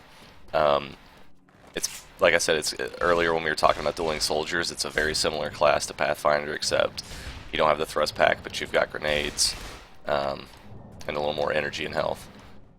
So it is going to help you win some more duels, but just keep in mind that you're going to be a lot less versatile, especially if your flag gets out. But if you are interested in running soldier defense, then you can very easily just simply run Rage Quick Draw in this class as well. One thing you can do if your flag does get out, if you're running Rage Quick Draw, if there's an inventory station nearby, you can switch into a Pathfinder class, and as long as that class has Rage on it, your Rage will be preserved. So maybe then is a good time to use Lightweight because you're already going to be far behind. But I don't play Soldier D that much. I just wanted to touch on it. About Lightweight that I think people overlook is it reduces your mass a whole lot. So one of the reasons that I don't like running it is because if I'm on stand instead of Quick Draw, if I'm on stand, I want to be here because I want an easy short conk to be able to hit the flag. Let's say a soldier, I'm running Lightweight and a soldier comes in and is nade spamming. If I take any damage from that, it's gonna boost me way up in the air. Well, it's gonna kill me. Sorry. If I eat it, but it's gonna boost me way up in the air, way away from the flag stand, and make it extremely hard to conk because I'm running the Lightweight and my mass is so low. So I will sit here and try to just tank the damage instead of taking a little bit of damage from any kind of impulse weapon and then getting knocked over here and trying to make a conk because it's gonna be much harder. So be careful with it. Mainly use it just if you're gonna chase. It's fine to use it after the flag is out, but while the flag is still on your stand, I do not recommend it. For midfield jugs on this one, like in the right city, do you go engage them or do you let them spam? I go engage them if there's nothing else to engage, especially. And you go through the bottom like that, or do you take the aqueduct, or? I generally take the most direct route, just because you want to get to them as soon as possible. Just make sure you keep an eye on them and make sure they're not trying to dodge you, because sometimes a smart jug, if he sees you coming, I've had ones that will duck back into this aqueduct and start slipping off to the right here, and then just kind of drop down the aqueduct here and try to take an approach to stand. So make sure that you're keeping an eye on them as you're coming out to them the whole time, because if they slip behind cover, that means they're probably trying to slip away from you so that they don't even have to duel you and just sneak right by you. And while you're dueling, like if you're dueling in the city here, use the advantage that your class has over a jug. Like a jug cannot easily move around these buildings like a Pathfinder can, and you've got a lot of cover here that you can use. So don't try to sit here and just out damage the guy. That's not gonna happen, you know. But try to move them. Like if you've got time, I usually like try to pop out, clip regen, and then get back and see if I can get mine. But don't just sit here and try to out damage a jug. Like it's not gonna happen, especially when you have so much cover around you. Yeah, and be mindful of how much time you've put into a duel. If you've been dueling someone for most people try and clear around 15 seconds. That's like the average clear time, I would say. Right. It's like the rule of thumb that often goes by. So if you've delayed someone for like 20 seconds, I mean, maybe a jug can still be effective because he's got that long range weapon. But if you've like delayed, like you've had a long ass duel with a raider out here at this city, he's most likely not going to make it to stand in time to do any really effective clear. So at that point, if you've just been having this long duel, just go ahead and K out, get back to stand, and help elsewhere. Sure. I think you've done something good at that point, anyway. Yeah, so you wouldn't wait for him midfield? Like, say, if he's running a back route on this one and you're already in this city, do you still kill out a bit early, or do you, like, wait for the capper there? One more time? Say you're at this city, like on the right side city, where you were, and there's a back capper coming in like 5 seconds, so you can't kill out enough, like, early enough. Do you still try, like, a lightweight loadout, or do you wait for him there midfield and try for an E-grab or something? I generally wait. I'm not sure what Hot Rod does, but I generally wait till here at midfield. If it's a back capper and I'm here at this city, then yeah, I'm going to try and, I mean, you're not going to, like you said, you're not going to be able to K out in time, and this far away you're not going to get rage. So I will, depending on if he's trying to go over or under the aqueduct, most of the time they go under, I'll drop down and just hopefully I can intercept him here. I'll chain, shoot a bolt. I mean, I'm in soldier right now, but shoot a bolt, maybe go for a conk if he's going to land somewhere around the aqueduct. Most of them on the back caps a lot land right in this area, right here, just on the other side of the aqueduct, because that allows them to angle back towards their stand. What I do in that situation, if it's not going over, this is, a lot of people don't think about it, but if it's not going over the aqueduct, you can conk the side of these, a side of this aqueduct that he's going through, and it'll knock the flag away from him. So let's say I'm at the city, I try to just kind of match him, see which one he's going to. If you can, get yourself up in the air, something. And that, if you hit the radius of the nitrons are huge. If you hit the wall that he's on, that he's going through, it's gonna drop a flag. And that's really what you're trying to do. Just buy your team some time. If he gets out on a back to front, that's a great play. If you can get a stop after the flag's out on a back to front. Yeah, that's a really good point. Don't forget about using vertical structures as ground pound as well.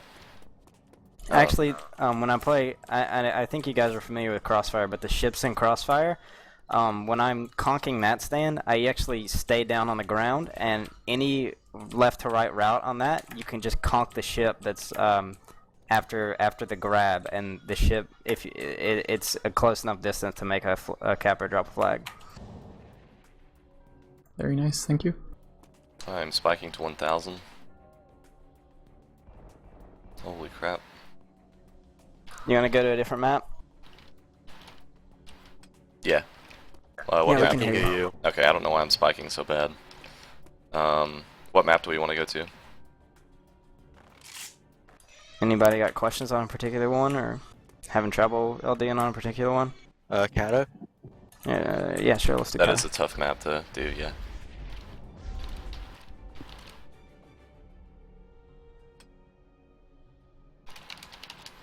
And after Kata, we can do dueling practice.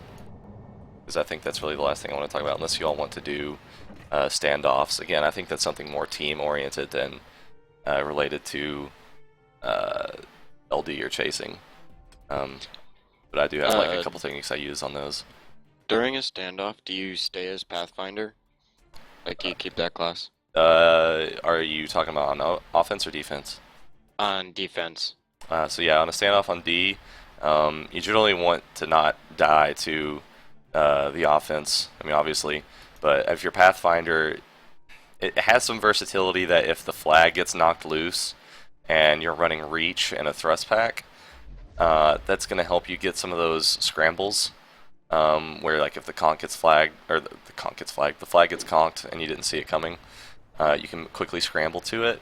However, you're going to be an easy target as well because you're so low and you have such a small HP pool compared to a soldier or a raider or whatever you want to run. So there is a place for it, I think, but you never want more than one person in it.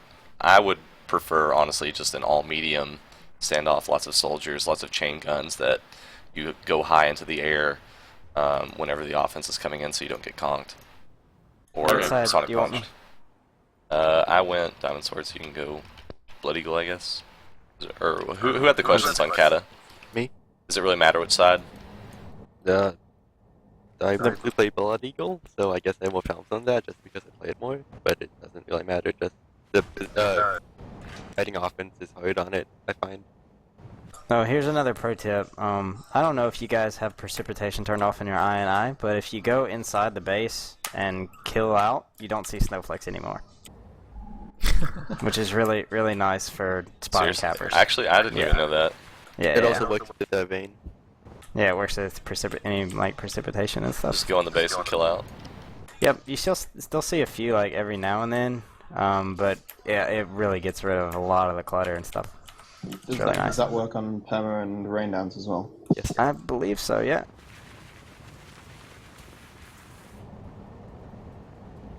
It's awesome. Yeah, it's cool, isn't it? Yeah. All right, I guess we'll go ahead and start the map. Prepare for deployment. First thing I do, let's go ahead since the map started. What I would do on this map is I would probably, as soon as it starts, I would go this direction right here. I would take 2 nitrons and see if I can get really high up in the air.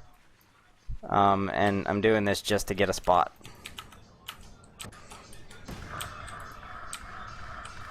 Because you can see the entire map You can see jet trails. You can spam your other button, and then by this time you would be dead. The sniper would shoot you. Okay, so they've got our gens now, and now we have no, let's say we have no idea where the capper is. But we know that the team is in the gen room, and that we know that they have to come out of that gen room. So what would I do if I would say, okay, here, our sniper is on the right side. He's going to watch that route. If anything comes that way, we're going to trust that he is going to get the spot.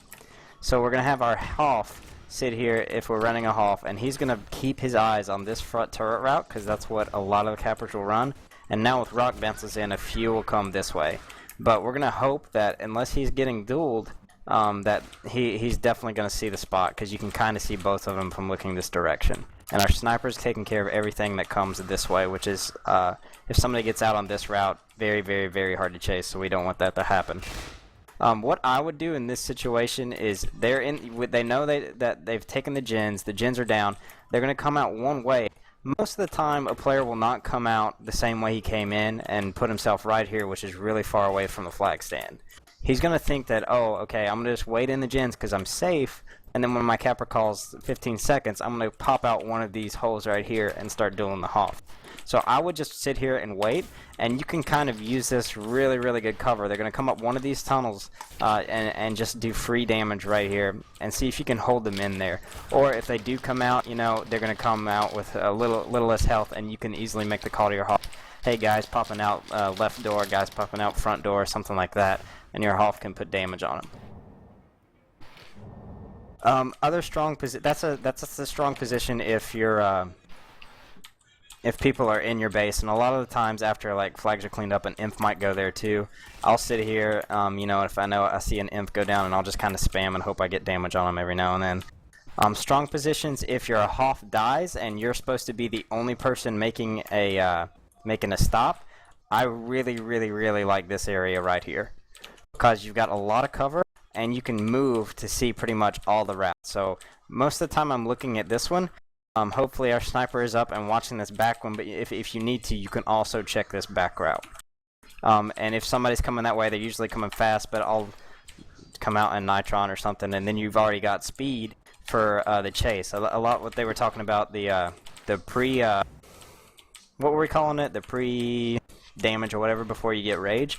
Well, yeah, the pre-bolt. So you also, when you get rage, if you boost out, you're also going to get your energy. So you're going to get energy back, you're going to get health, and you can boost again and take a free bolt. And you can sometimes catch up to these, or at least do some damage with a chain gun on that route. So I really think that this, inside the base, is a very strong position for that. If you've got a raider on this hill, you're going to be in trouble. Like if they're sending a raider against your sniper or something on this hill, you're going to be in trouble because you're kind of susceptible to any kind of nade spam that comes in here from the back. But most of the time you're going to have like a brood, a soldier clearing up front, and they're going to be throwing nades on the stand. From here you're pretty much protected by that. If you need to get out of the way, you can use the pillars to block damage, block chain gun. You can come back here and like and really dance around really well and look for caps. Another strong position, if you have no idea where the capper is up here on top of this near the sensor. So, and mostly because you can see this route really well, and you can see anything coming from that way really well and catch it early on. You can spot this 10 seconds before it grabs. You can spot this route 20 seconds before it grabs, pretty much. And you can also see a good bit of dill from back here. So those are the spots that I usually like to, if I'm playing anywhere near the base, and I don't know where the capper is, and I haven't found any offense to push out to, those are the spots that I usually like to dance around. And you know, just keep aware of your surroundings. Another trick I like to pull here. A lot of people, when they come in, they crash clear. They use a lot of their energy. So what I'll do is I'll actually dip off the stand and get down here and see if you can draw them down to this level. And once they do that, they've already came in pressing, holding jet button, using all their grenades. I'll just boost back up here, and then the only thing that they can do to get back up to you is wait on their jets a little bit. They don't have any more grenades because I've already thrown them, killed your Hoff. So they can't disc you from up there. So you can kind of dance around these pillars. If they chain you, you can kind of move around here really kind of slickly. And it's really good cover. So then that'll buy you like 2 or 3 seconds or something, which can be can be a a saver if you have good communication with your team. A sniper says, okay, we got to back in 7, we got to back in 5, we got to back in 3.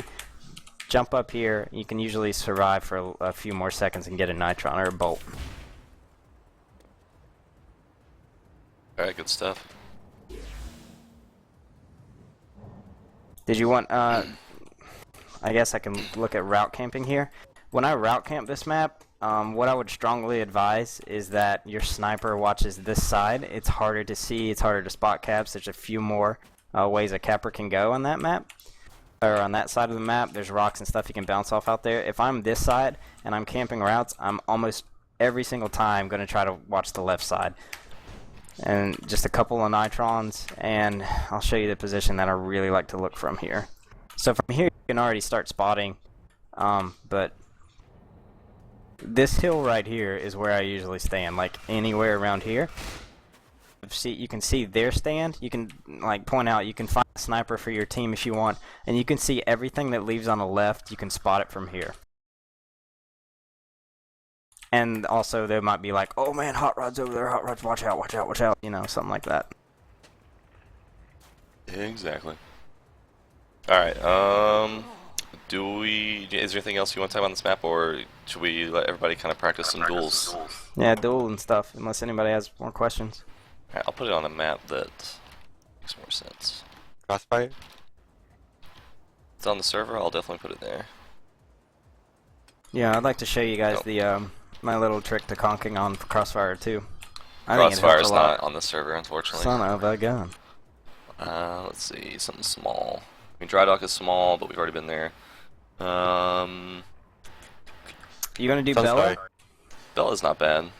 Yeah, there's some tricks to Bella too that, and I think it's actually gonna be played a lot more. It's like, God, it's a fun map to play.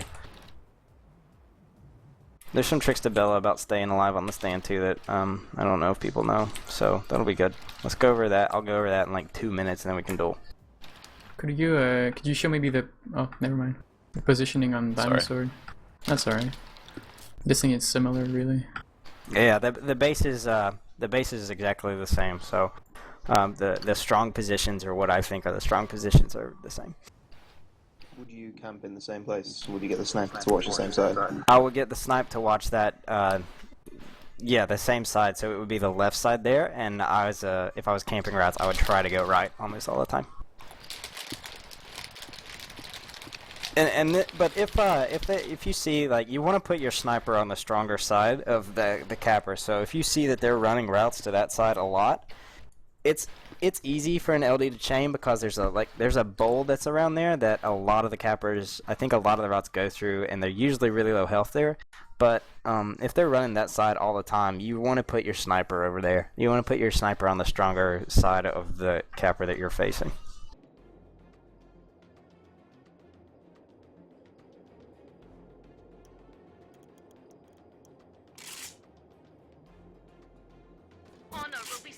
This map right here is, not a lot of people do it, but when Vex was running, when we first started scrimming this map, and I don't think we've lost this map yet, but we would run 2D on the stand, and the entire game I would sit here and watch the right side and camp the right side of this map, and the sniper would sit there and spot the left side and shut down every single cap. The problem with that is this map's getting easier, and as more people test it out, it's easier to walk on. But as far as if you're gonna really push out as a LD here, the spawn points of the enemy are, I think there's one on this hill right here, and I think another one's right here, and people spawn here all the time. They either spawn here, or one of these like left side in that tower way over there to the left. And you can, if you're really smart with it, as an LD, you can stay alive here for a long time and just keep their capper in check the entire game. We used to do that a lot, but you can get away with it every now and then, but once a team figures out that you're doing that, it's pretty easy to actually walk stuff home on this map. So let me go over like the base, places you can hide on the base, because you're gonna need to, because it's really hard to push out on people on this map, because a lot of the time they're gonna come up through your base because of the tunnels and stuff, right? Is everybody well aware of the tunnels? Yep. Yeah, you get boosts and stuff, and they can pop out right here, and and there's 3 of them right here, and there's really not a lot you can do about it. The good thing about this map is it's really easy to get spots on, so you should know what time the capper's coming in. Have your snipers count it down. Have your sniper go way off in the distance where he can't be killed up on top of a rock or something. And then on the stand, you've got all these boxes that you can kind of duck around, dodge around, and stay alive until that capper's coming in. And you can position yourself to where you can see him too. If he's coming in on the back, you can hide here. Anything that pops up out of the middle might not know you're there, can't put damage on you, so you can just watch him, and then come out and try to get a conk. And there's boxes all over it, so I would recommend kind of dancing on them. When you're dueling, if you're going to duel somebody on here, go from box top to box, don't see if you can not get on the ground, because they might just be waiting to ground pound you or something, but this stand is incredibly good for just dancing around, so I really like playing LD on this map. It's a lot of fun just to kind of stay alive and see if you can get miracle conks versus a full offense.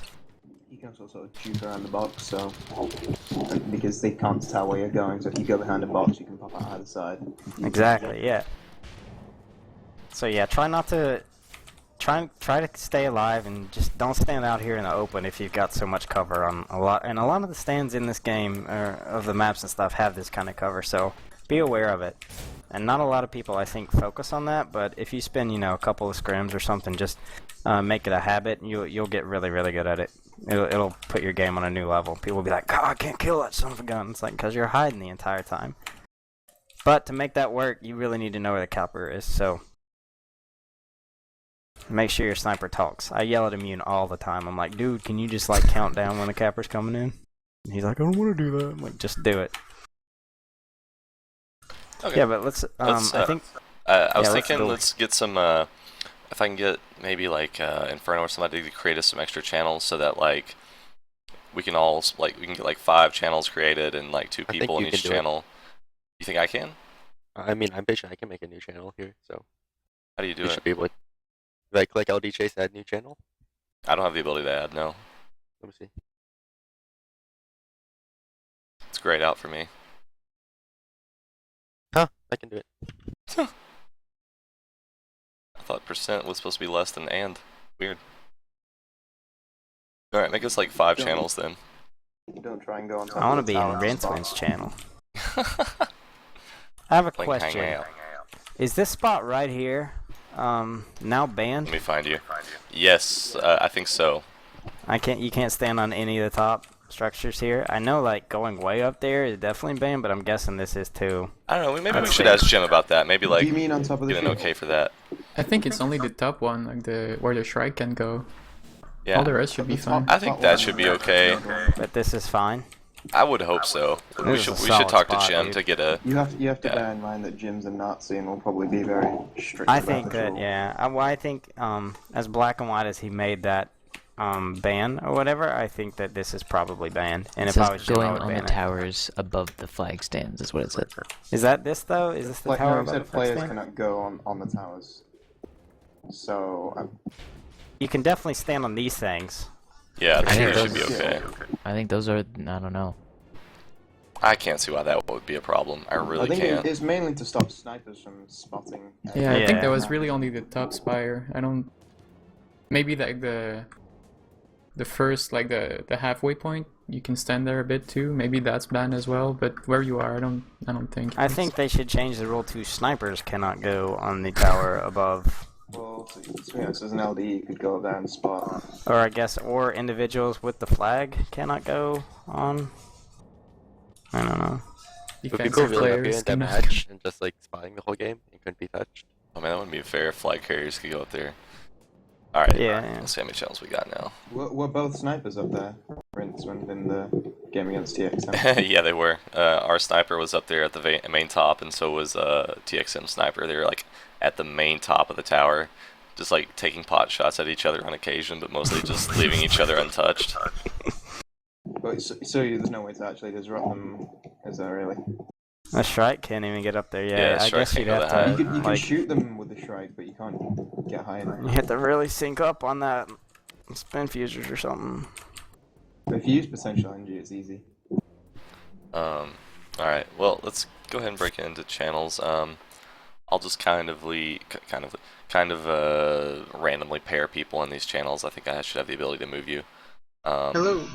Hello. Are you just not getting here, Iron?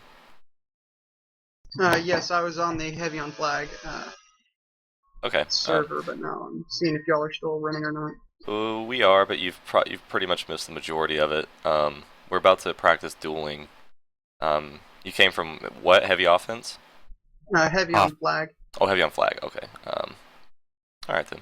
That's fine. I'll go see. I signed up for multiple ones. I didn't really know what it all entailed. I'll go see if the. Well, mine. I've been recording this whole thing on my Twitch channel. Do you ever go on Reddit? The Reddit tribes? Not a lot, no. Okay. Not really. If you go to reddit.com/r/tribes, I will post the VODs there pretty soon. Or if you go to my Twitch channel, twitch.tv/rinse11, you'll be able to find everything that we covered today. If you're really interested in, yeah, no problem. I mean, you're welcome to hang around now, but you're gonna be out of the loop a little bit. All right, so we're gonna go into practice dueling, I guess. So is anybody like just kind of hanging out here and doesn't want to duel before I move you into a channel, and you're just like? I'm just hanging out. Yeah, well, we can like move back and forth between channels and like give feedback, is what I was thinking. So does everybody here like want to practice their dueling, and we'll just have you trade off every couple of times? Yeah. I have 100 ping, so I don't know how well it's gonna go. Did you say Right. Rinse 1-1? Rincewind 1. It's like exactly how my name's spelled in Mumble.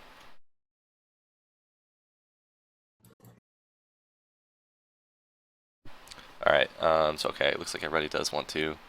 Sap, you're Okay, welcome I to see it. use Thank the you very holdout much. shotgun or something for LD. I mean, granted, it's not. I'm sure you're learning to play in EU, but yeah, LD you can't really do much, I think.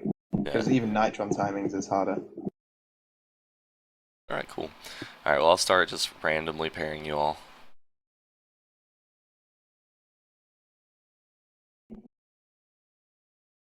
What's the password? Any tribes for the server? Yeah. Yeah, any tribes. I thought I just moved to Lackaban, but he just. Oh, you're back here. Okay, I missed you. Never mind. Wimbits, are you wanting to do some dueling as well? Sure.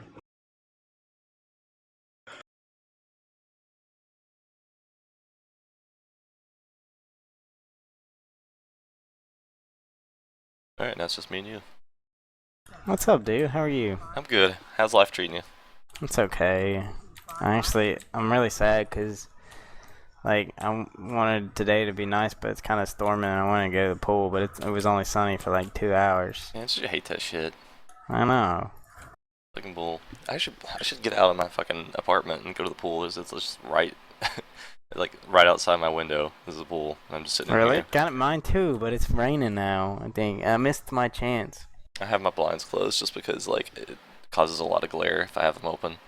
But it looks, just based on how bright it is through the blinds, it looks sunny. So maybe I'll get out there after this. Hello, sword. Hello, please.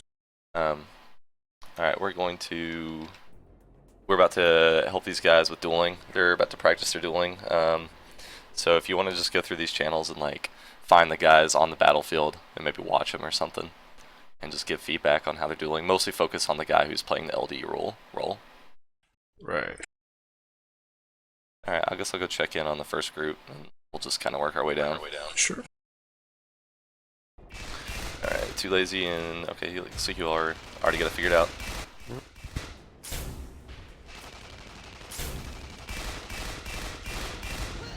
Nice shot.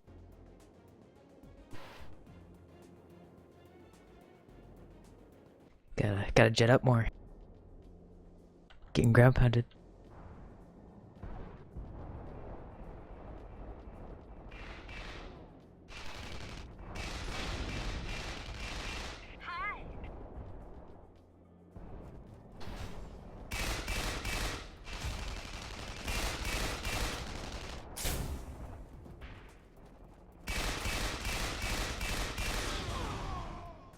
Yeah, it looks like he's getting a little more altitude on you. Too lazy. And it's mainly because you're probably coming in a little energy starved.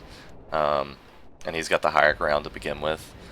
So if you can, maybe try and kite around him so that you put, well, right now you've got the high ground advantage. But when he's got the high ground, you can try and just skirt yourself around him because he's going to want to keep distance from you as well. And it's kind of like a boxer. You can work your way to the higher ground. That was pretty good. You got him to about half. I mean, he's Soldier, and Acetong is a very good dueler. Like, I've played against him in matches, so like, don't get discouraged if he's beating you most times. Do you want to swap? If you want to. I really don't care. If you want to keep doing it. I have trouble with your Rady, so... Raider. Okay, let's do that.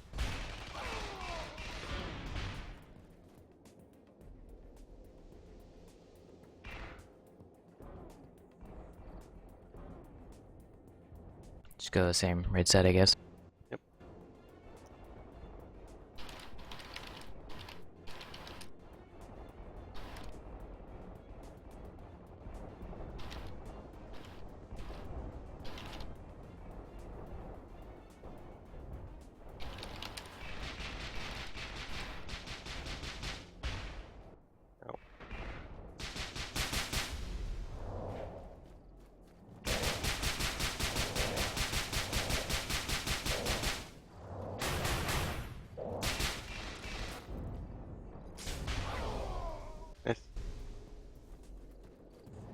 Yeah, well played.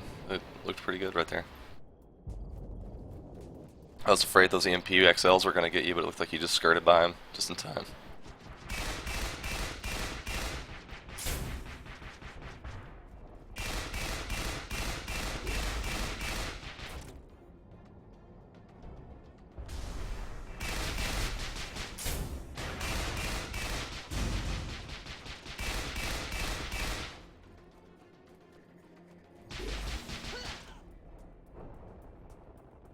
Yeah, good on both of you, really. That was a good looking duel. Like, you did good in Raider, he did good in Path.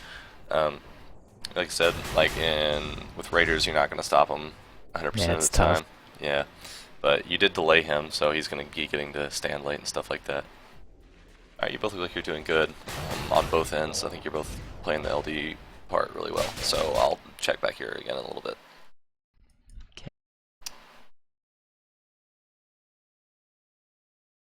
Yoshi, did you just get here?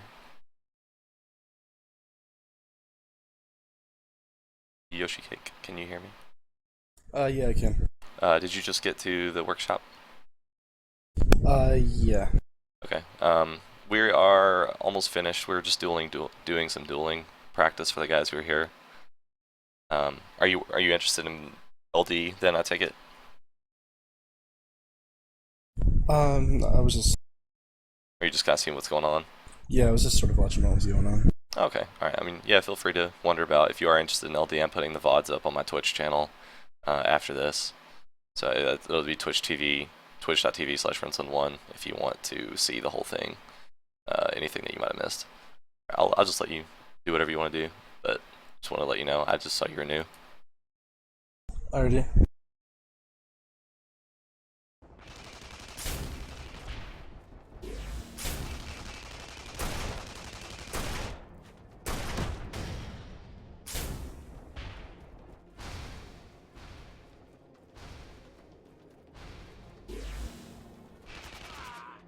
I joined in the middle of that duel, but Sap, you looked to be doing pretty good for using the hold out there. Yeah. I mean, well, because like if you get one meat shot on them, then it's almost a one duel. Yeah. Especially if you get a ball and then a meat shot. And I see he's running Raider, so actually I kind of like the hold out. Oh no, it's Soldier. Never mind.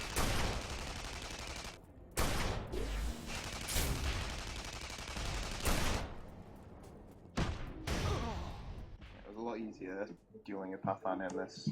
Yeah, absolutely. I know that you have bad ping because of the EU thing, but I mean, it seems for using holdout, you're doing, I mean, pretty intelligent duels. So this bit where I'm going straight in the air. Yeah, not gonna help you.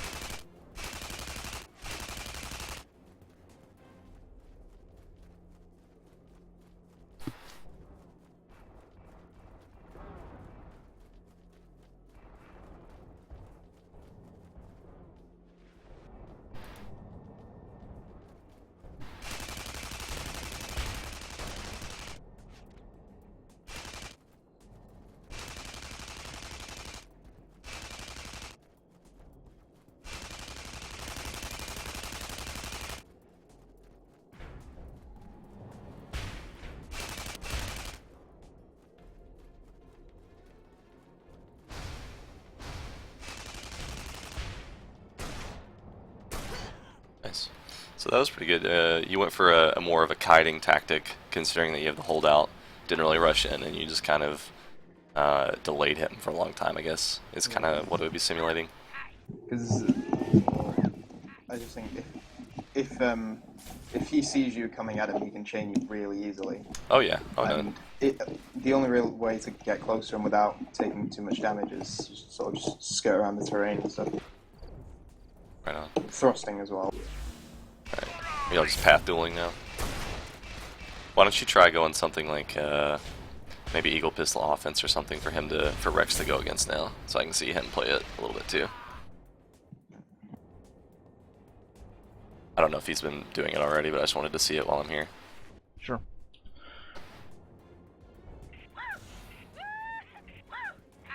Was Walking Inventory still alive? I thought you all died. We're mostly dead, spread out. Possibly coming back within the next 6 or 8 months, but unlikely at this point. Oh, that's cool.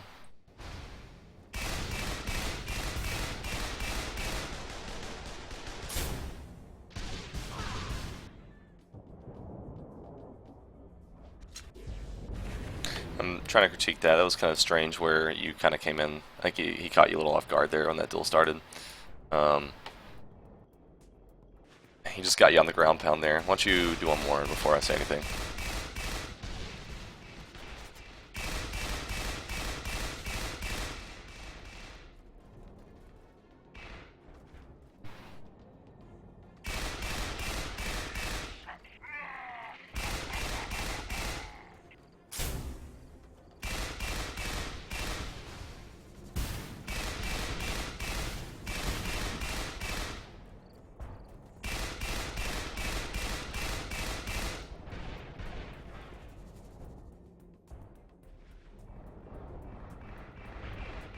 Alright, why don't y'all do the duels more like, more aggressively on the offensive end, like you're just trying to get the stand, you want this LD out of your way as fast as possible. Be aggressive, make him defend himself, there you go. We're gonna start doing pugs and we'll start moving up. Okay, alright, we'll finish up here really quickly.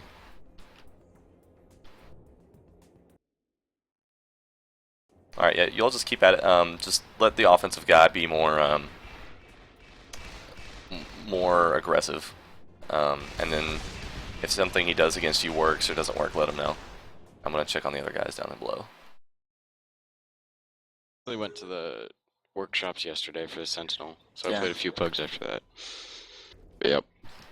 Tacos, are you the guy with the name Taco endgame? Yes. I love your name, dude. Really? Esteban's Hispanic, you know. Yeah, that's of course why I like the name Taco. Yes. Obviously. Woof. Woof. Woof. You have a dog, Esteban? No, it's That's Taco. me, sorry. Oh, sorry. Is Rincerin available? What? Hi. Hello. What's up? What up? Like, what are this LD Chaser group thingy? Why is there 2, 3, 4, 5? They're practicing their duels against each other. Oh.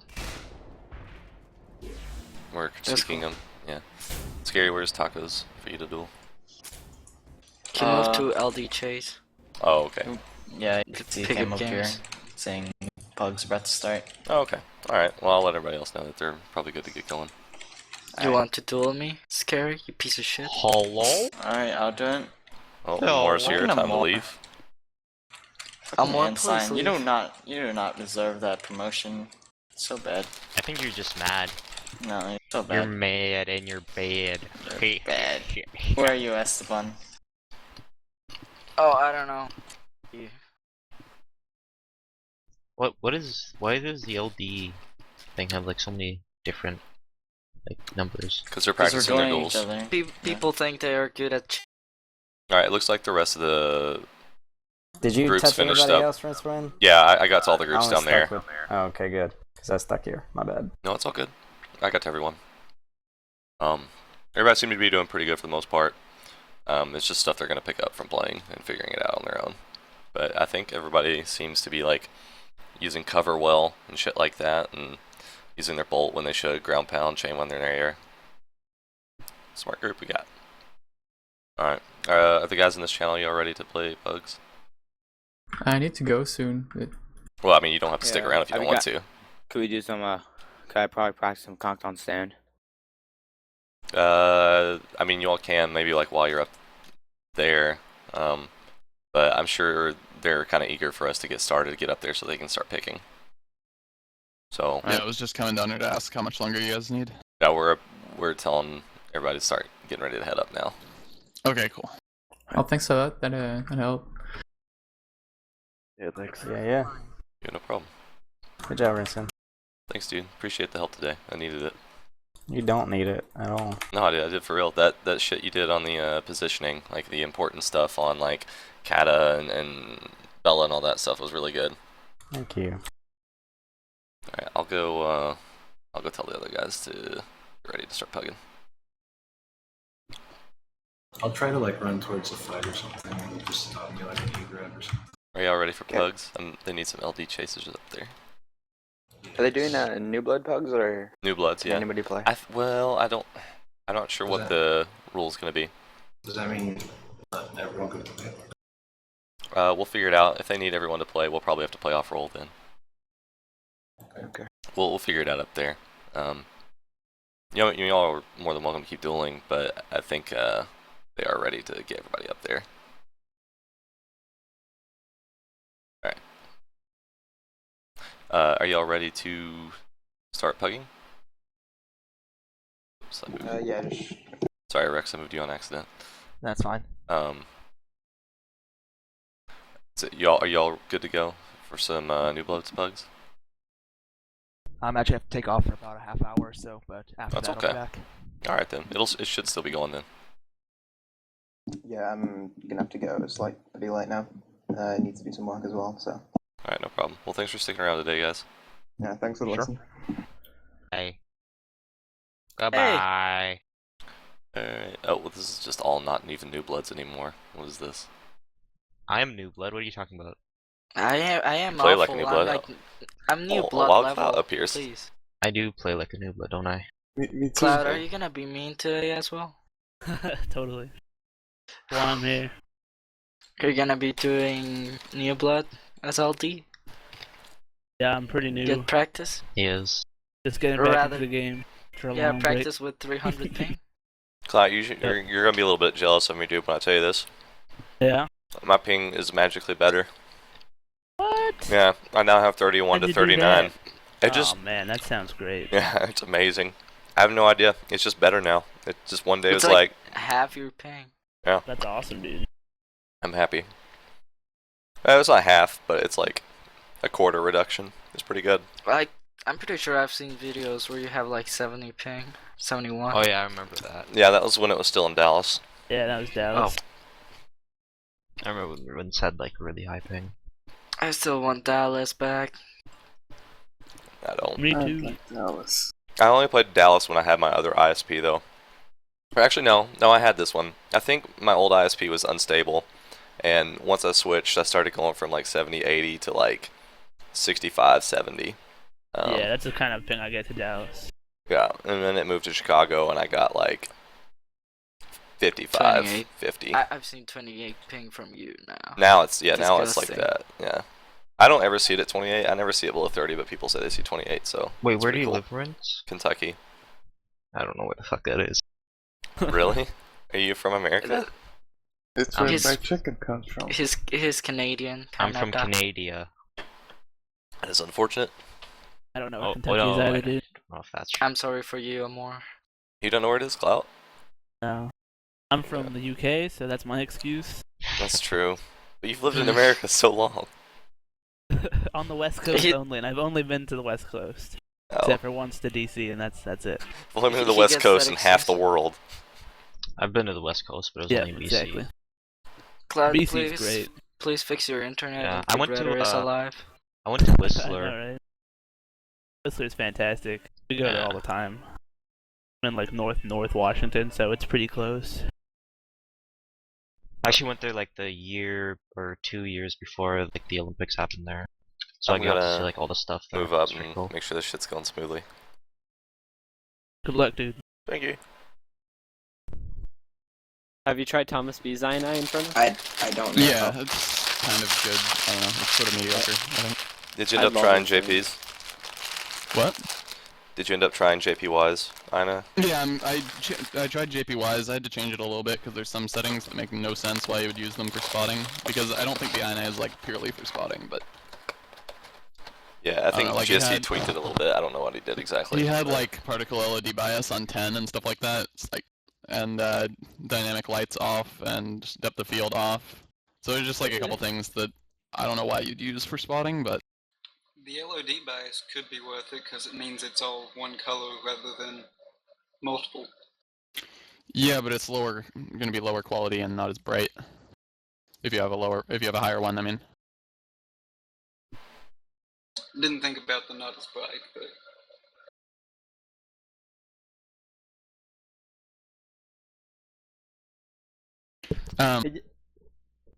Alright. Looks like everyone's wrapped up down there. Yeah, so almost like all of the LD chase had to leave. It was weird. Unfortunately. All of them? Yeah, pretty much all of them. Seems to be. I think the reason we had a lot of the cappers leave is because I gave them like a bunch of YouTube channels for routes. Yeah, so let's get 2 of the coaches to move up into captains. You guys, I mean, you don't need to know people. It's just you guys will pick the teams because you know which roles to pick.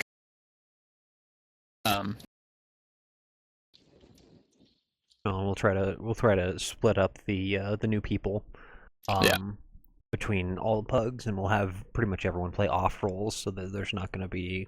No, we'll have the first couple pugs will be all new bloods with a coach in each channel. Wait, do we have enough of all new bloods right now? Maybe. No, we don't. But after we'll get all of those guys picked, and then after that we'll have people in super off roles. Yesterday we also had new bloods keep showing up the whole day. Check offense. I think there are 2 still down there. Turtle and Apalaki. Yeah, I'll go check.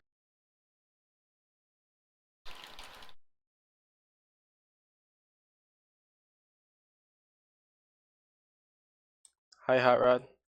Hi, how are you? Good, thanks for asking. How are you? Doing well. Been better, but I'm okay. It's good to hear. You look good today. Thank you, dude. You do too. Oh, come on. You don't have to say it because I said it. Oh my. You always look good. I don't know. They didn't say anything down there. They're AFK, I The think. flirting is a little disturbing, I have to admit. All right. Yeah, so let's We're get friendly picking going. here. Yeah, we're cool, dude. We're tight. We're There's a brothers. difference between friendly and something a little bit more. Hey, we said no homo. So yeah, if anyone also before we get picking going, if anyone in lobby right now is new or relatively new, like you played yesterday only, or you've only played like 1 or 2 pug, you can move up. Or you're just bad. No, not if you're just bad. Just bad, can I play?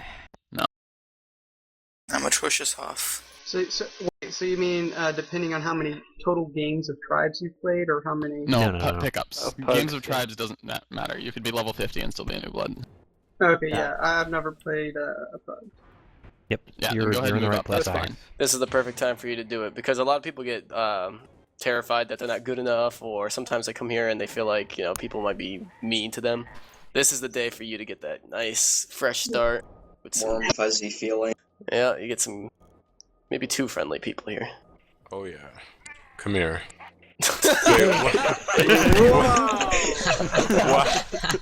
Why is Wambulance in cap? I don't know. It's a new blood. He's Wambulance is Wambulance. new. He hasn't played He's captaining. Okay. So I'm gonna start off these pickles, and I'm gonna get DPGN. Alrighty. Your pick, Wim?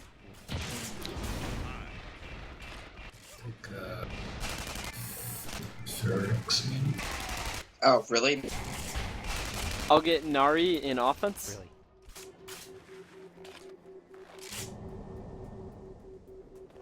Really? Right.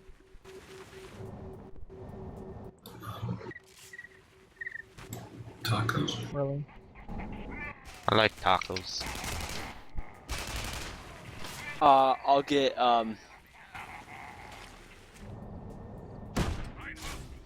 Jaroost. Can you move me real quick? Yeah, you will. Video games. Or totem.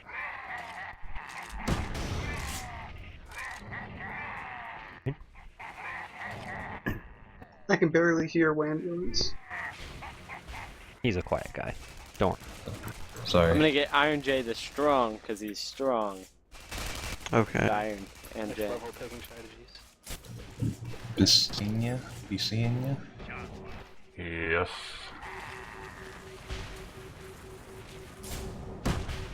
Of the perfect number. This will be great. Okay, can anybody We have cappers. play LD or cap? You know what, timer clock can cap, so I'll get timer clock. Esteban, you're not new. Esteban's really new. Wait, is that Muffin? Yeah, I got timer clock. He can cap. Cloud? What? Cloud. What? Can't pick Cloud. Cloud cap. Cloud, been moved all you're over the currently place. in a new blood pug. Please stop fucking. But you're muted right now, so seriously don't cause any problems. Is it my pick? Yeah. Then it...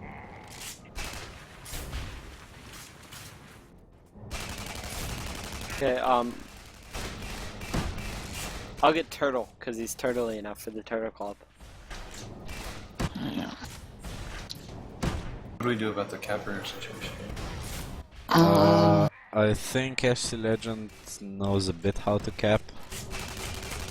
I think we Is should that let what he's like here the for? newest cappers. Yeah. SC Legend can cap. Or just time you we can cap cap. out from the workshop. Well, we've only got 6 in each role, so we can get 2 more people on off rolls who are bad cappers. Yeah, I'm really bad at I'm a bad capper, so yeah. I'm Just terrible capper. I guess I we can am cap extremely for the team. terrible. Well, I you and cannot Sam, freaking right? ski. No, we want Yeah, the Black coaches Widow to should be be in good. spec and just telling people. Oh, alright. Terrible capper, I'll join.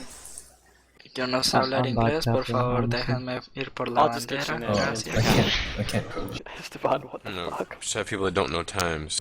Solamente hablamos español, nadie va a entender nuestros tiempos. As I'll get just shenanigans come cap. I can cap too. What?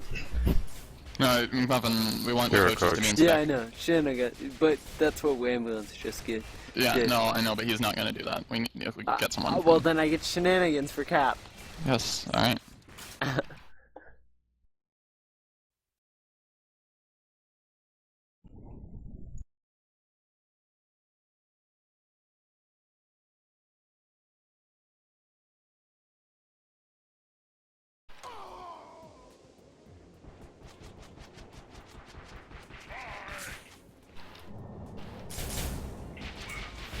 Does the Diamond Sword still need one? Yeah, I think they still need to get like an off-rolled capper. I can. I'm a terrible capper if you guys need one. I can off-roll cap and still be like decent, but not great. that'll can be cap. fine. I can off-roll cap too. I am not going to cap. Pick a good capper to deliberately screw up routes like 50% of the time. I think I'll go do it because I'm kind of like the thing that I'm worst at. So That'll work. A million people in bloody hole. Oh. Just stream that burp for everybody. What are you guys doing? So let's play a normal pug. Yes, We let's do do it. bugs right now, but then we'll do another bug right after. Wait, we can't run new blood pugs and regular pugs at the same time? Well, I meant right after when we're done picking. It looks like we're done picking. So, I mean, if we have 2 captains, is anybody that hasn't played yet, or hasn't played like a new that's new? We picked all the new people because yeah, we ran out of new people for the first one. We have 2 off-roll guys in there. Sounds good. Then I guess we could just use this area to start another regular pug. So you guys can move up to your position of choice. You can even captain. Yeah, you can even captain, guys. And OAPC. Hey, Hey, You let's do a high should, level. you should move in the people from the regular pug spot. I don't know if it really matters. Well, Don't they try. can't They wanna hear us, play? can they? Like Travis Pug 77 capture flag, that part, like dump truck It Mario. looks like. It looked like he's going to talk to them.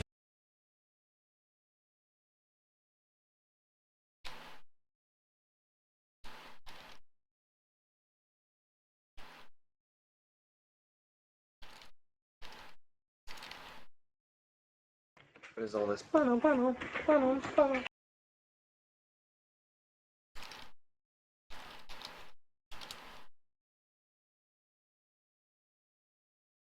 Now we're back to the usual. A bunch of people and no captain.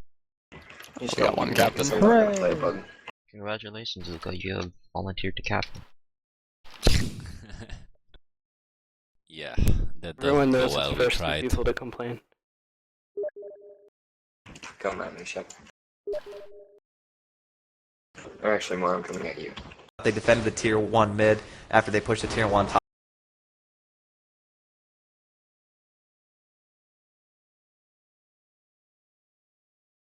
Hopefully this guy's gonna kill me. Well, vote kick Shepherd. Kill me. Yeah, do it. What? No. Yes, kick him. Do it. This is pretty standard. Somebody should captain. Yeah. Hey guys.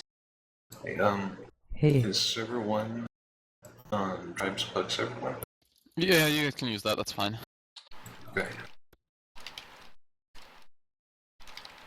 And for now, what do you do with the bots of New Bloods workshops? Do we just do New Bloods as category? What? That Sorry I about put bots. the bot of the workshop. I just put as New Bloods. Yeah, I mean, you can send them to me if you want, and I'll post it on Reddit in a bit once I get all of them together.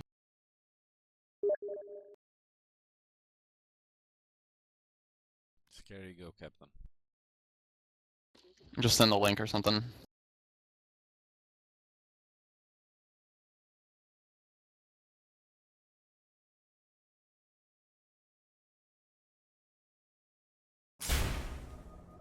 I'll captain then. Alright, Lazy. Amor?